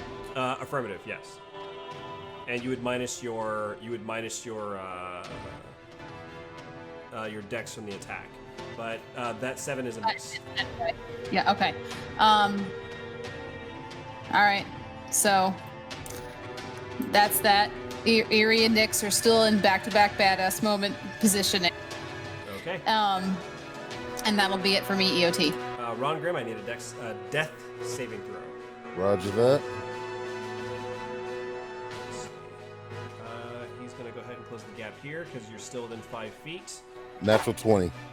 Oh my god! Oh, we gotta go back. Okay, so let's say he's getting up to move. Natural 20, that gives you 1 hit point. Light that fucker up, Rongrim. You stand, like, you kind of bite, you kind of grit your teeth, and you stand back up. What do you want to do, Rongrim? You have your turn. That uses up a main action, right? No, death saves just happen. There's definitely saving throws, but they're saving throws that happen at the beginning of your turn. Oh, okay. Perfect. Yeah. Okay, then gonna light him the fuck up. Light him up like a Roman candle. Let's see, does that still activate? Is it still activated while you're, like, if you drop? That's right. It doesn't require concentration. I don't think. Let me just. No, as far as I know, it doesn't. Like it doesn't require concentration, so it should still be active. Like I think it's good for either an hour or a long rest. And seeing as I was only down for a minute, you know. We'll take like 6 seconds. Right. Yeah. You create a cannon. Yeah. No, it doesn't go down. It just doesn't have anybody to control it. So no. Go ahead. How much damage? 8. It doesn't matter if he saves or not. There's too much. It doesn't matter if he saves or not. He's dead. Oh.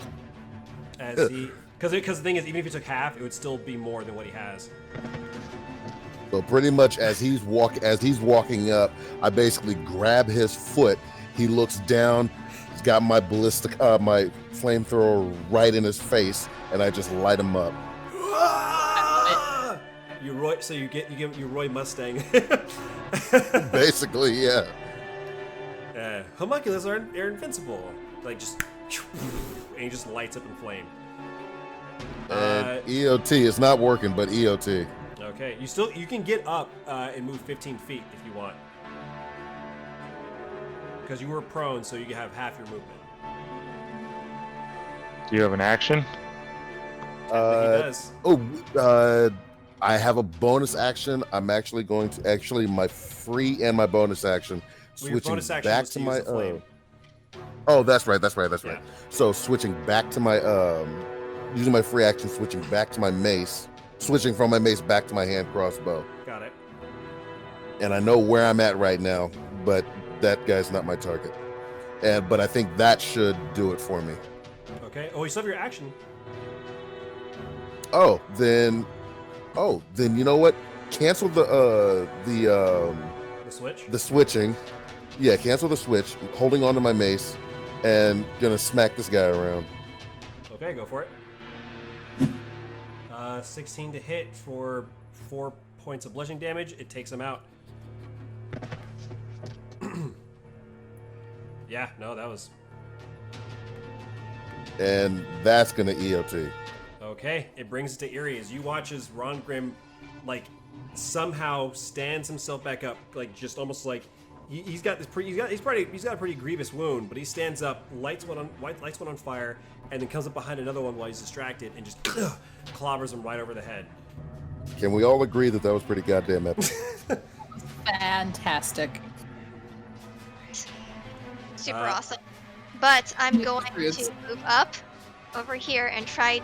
Can I try and stabilize Ash? Because I feel if she fails the next one, she's heavy. I don't really want to carry it back.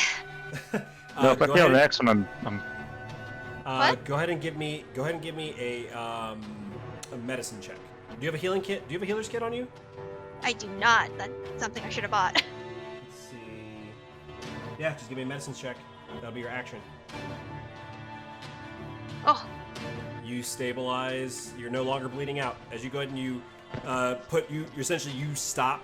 I say probably about right here, and you put pressure on the wound that Ash has to stabilize her. Anything else for a turn? That was your action, your movement. Okay. This guy, he's got to make a morale check at disadvantage. Let's see. Yeah, the last round has not gone well for him at all. Nope. He with disadvantage, he goes as he's gonna go ahead and just dash forward. He's going to. Oh wait, he can't dash forward because he doesn't have a trident. Make his way here, grab a trident, come back, and he's gonna make 2 attacks at Eerie. An 8 on the first one, and 19 on the second one. You can, if you want, you can punish him because I believe your turn went by again. well, yes. I'll punish the first one. I'll take the hit on the second one. So. Okay. Well, let's see if he makes it. 8, so 1d4 plus 1.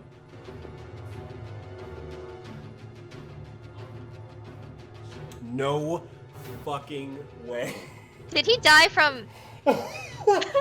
Oh my god. Paint me a picture of his demise. That's fantastic. That is amazing. Okay, so you said he's about twice my height, right? So I'm Yeah. like, great. I'm going to slam my shield into his knees, apparently, and the shield must be like so juiced up and must have melted his knees, and apparently that was just enough to take him down. So yeah, so let's say you're on top of Ash, you're stabilizing the wound, and you watch as the hit's coming. You grab onto Ash's armor, like the pauldron, and you yank her just enough for the trident to hit at the ground, just missing the both of you.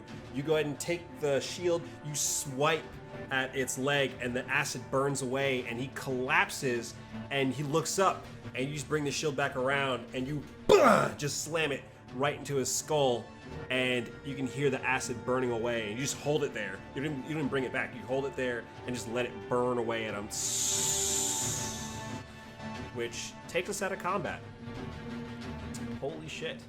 That was all amazing. God, I was working so hard to kill her. I mean, to play with all Yeah, of them. okay, yeah, right, okay. right. But right now, Before anybody got an attack on any of them, and then Ash went. I saw Ash getting pounded, and I was like, "This is gonna be bad." now obviously Ash is currently down for X amount of time. I know one of you might have the ability to. That's up to you if you want to use it to heal. I have a cure wounds that I think I can do. Well, that's up to you. Yeah, I'm gonna go ahead and use it on her. Okay, and remember, cure wounds, because you don't do magic. It's science. So you grab this, and you go ahead and cast it. So you grab like this, this thick salve from one of your pouches, and you slap it onto like the large wound that's kind of like in her midsection. 13, not bad. And you watch as it like already begins seeping in, and immediately is like closing up the wound right there.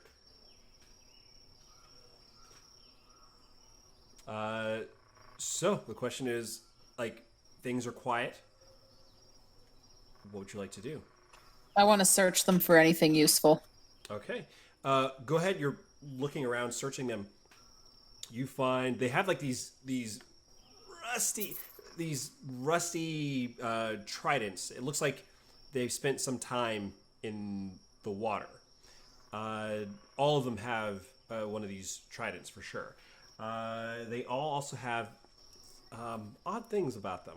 One of them has a number of like ears, like ears of different races. A number of elf ears, some dwarven ears, a couple pairs of human ears, like stuffed away in a pouch, and a few of them have them like little trophies. One of them, the sergeant one, has a collection of like fingers, just the bones. Looks like the skin was pulled off. The skin, everything was pulled off, and it's stashed in a pouch for itself. Let's see. They have this kind of what looks like oh my god! Give me a nature check, Nix.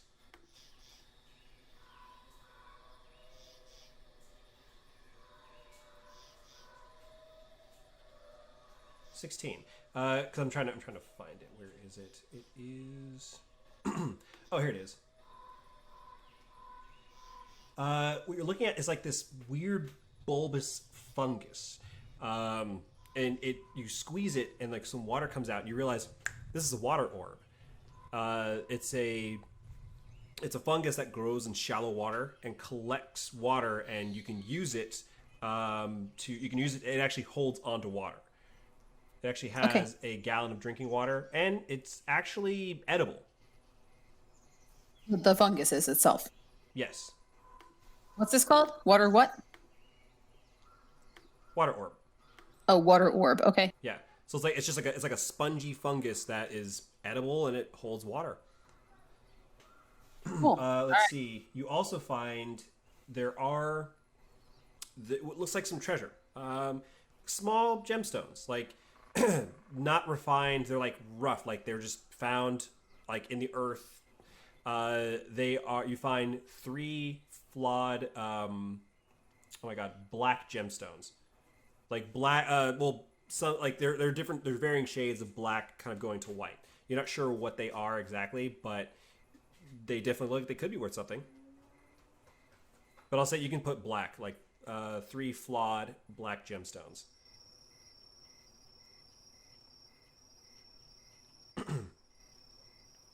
As things are getting quiet, Nix, you're searching around. With your perception check from earlier, Nix, climbing over, like you kind of like hear this sound, these sounds coming over the ridge that these things had come down over. So you kind of instinctively go to climb it, and looking over, and you stay low. And over the ridge, you can see there's this basin. And within the basin are several of these, like a mixture of like wood buildings and also this other material you're not quite sure. Maybe it looks like it's sea related, but it's actually partially coming out of the water. So like you don't know how deep it goes into the water, but it definitely is like, it looks like it's like 2 habitats sitting on top of each other. And you can see there are several dozens of these same creatures. You can see there are women, there are children, there are warriors all around. This is a village. This is a war camp of these creatures.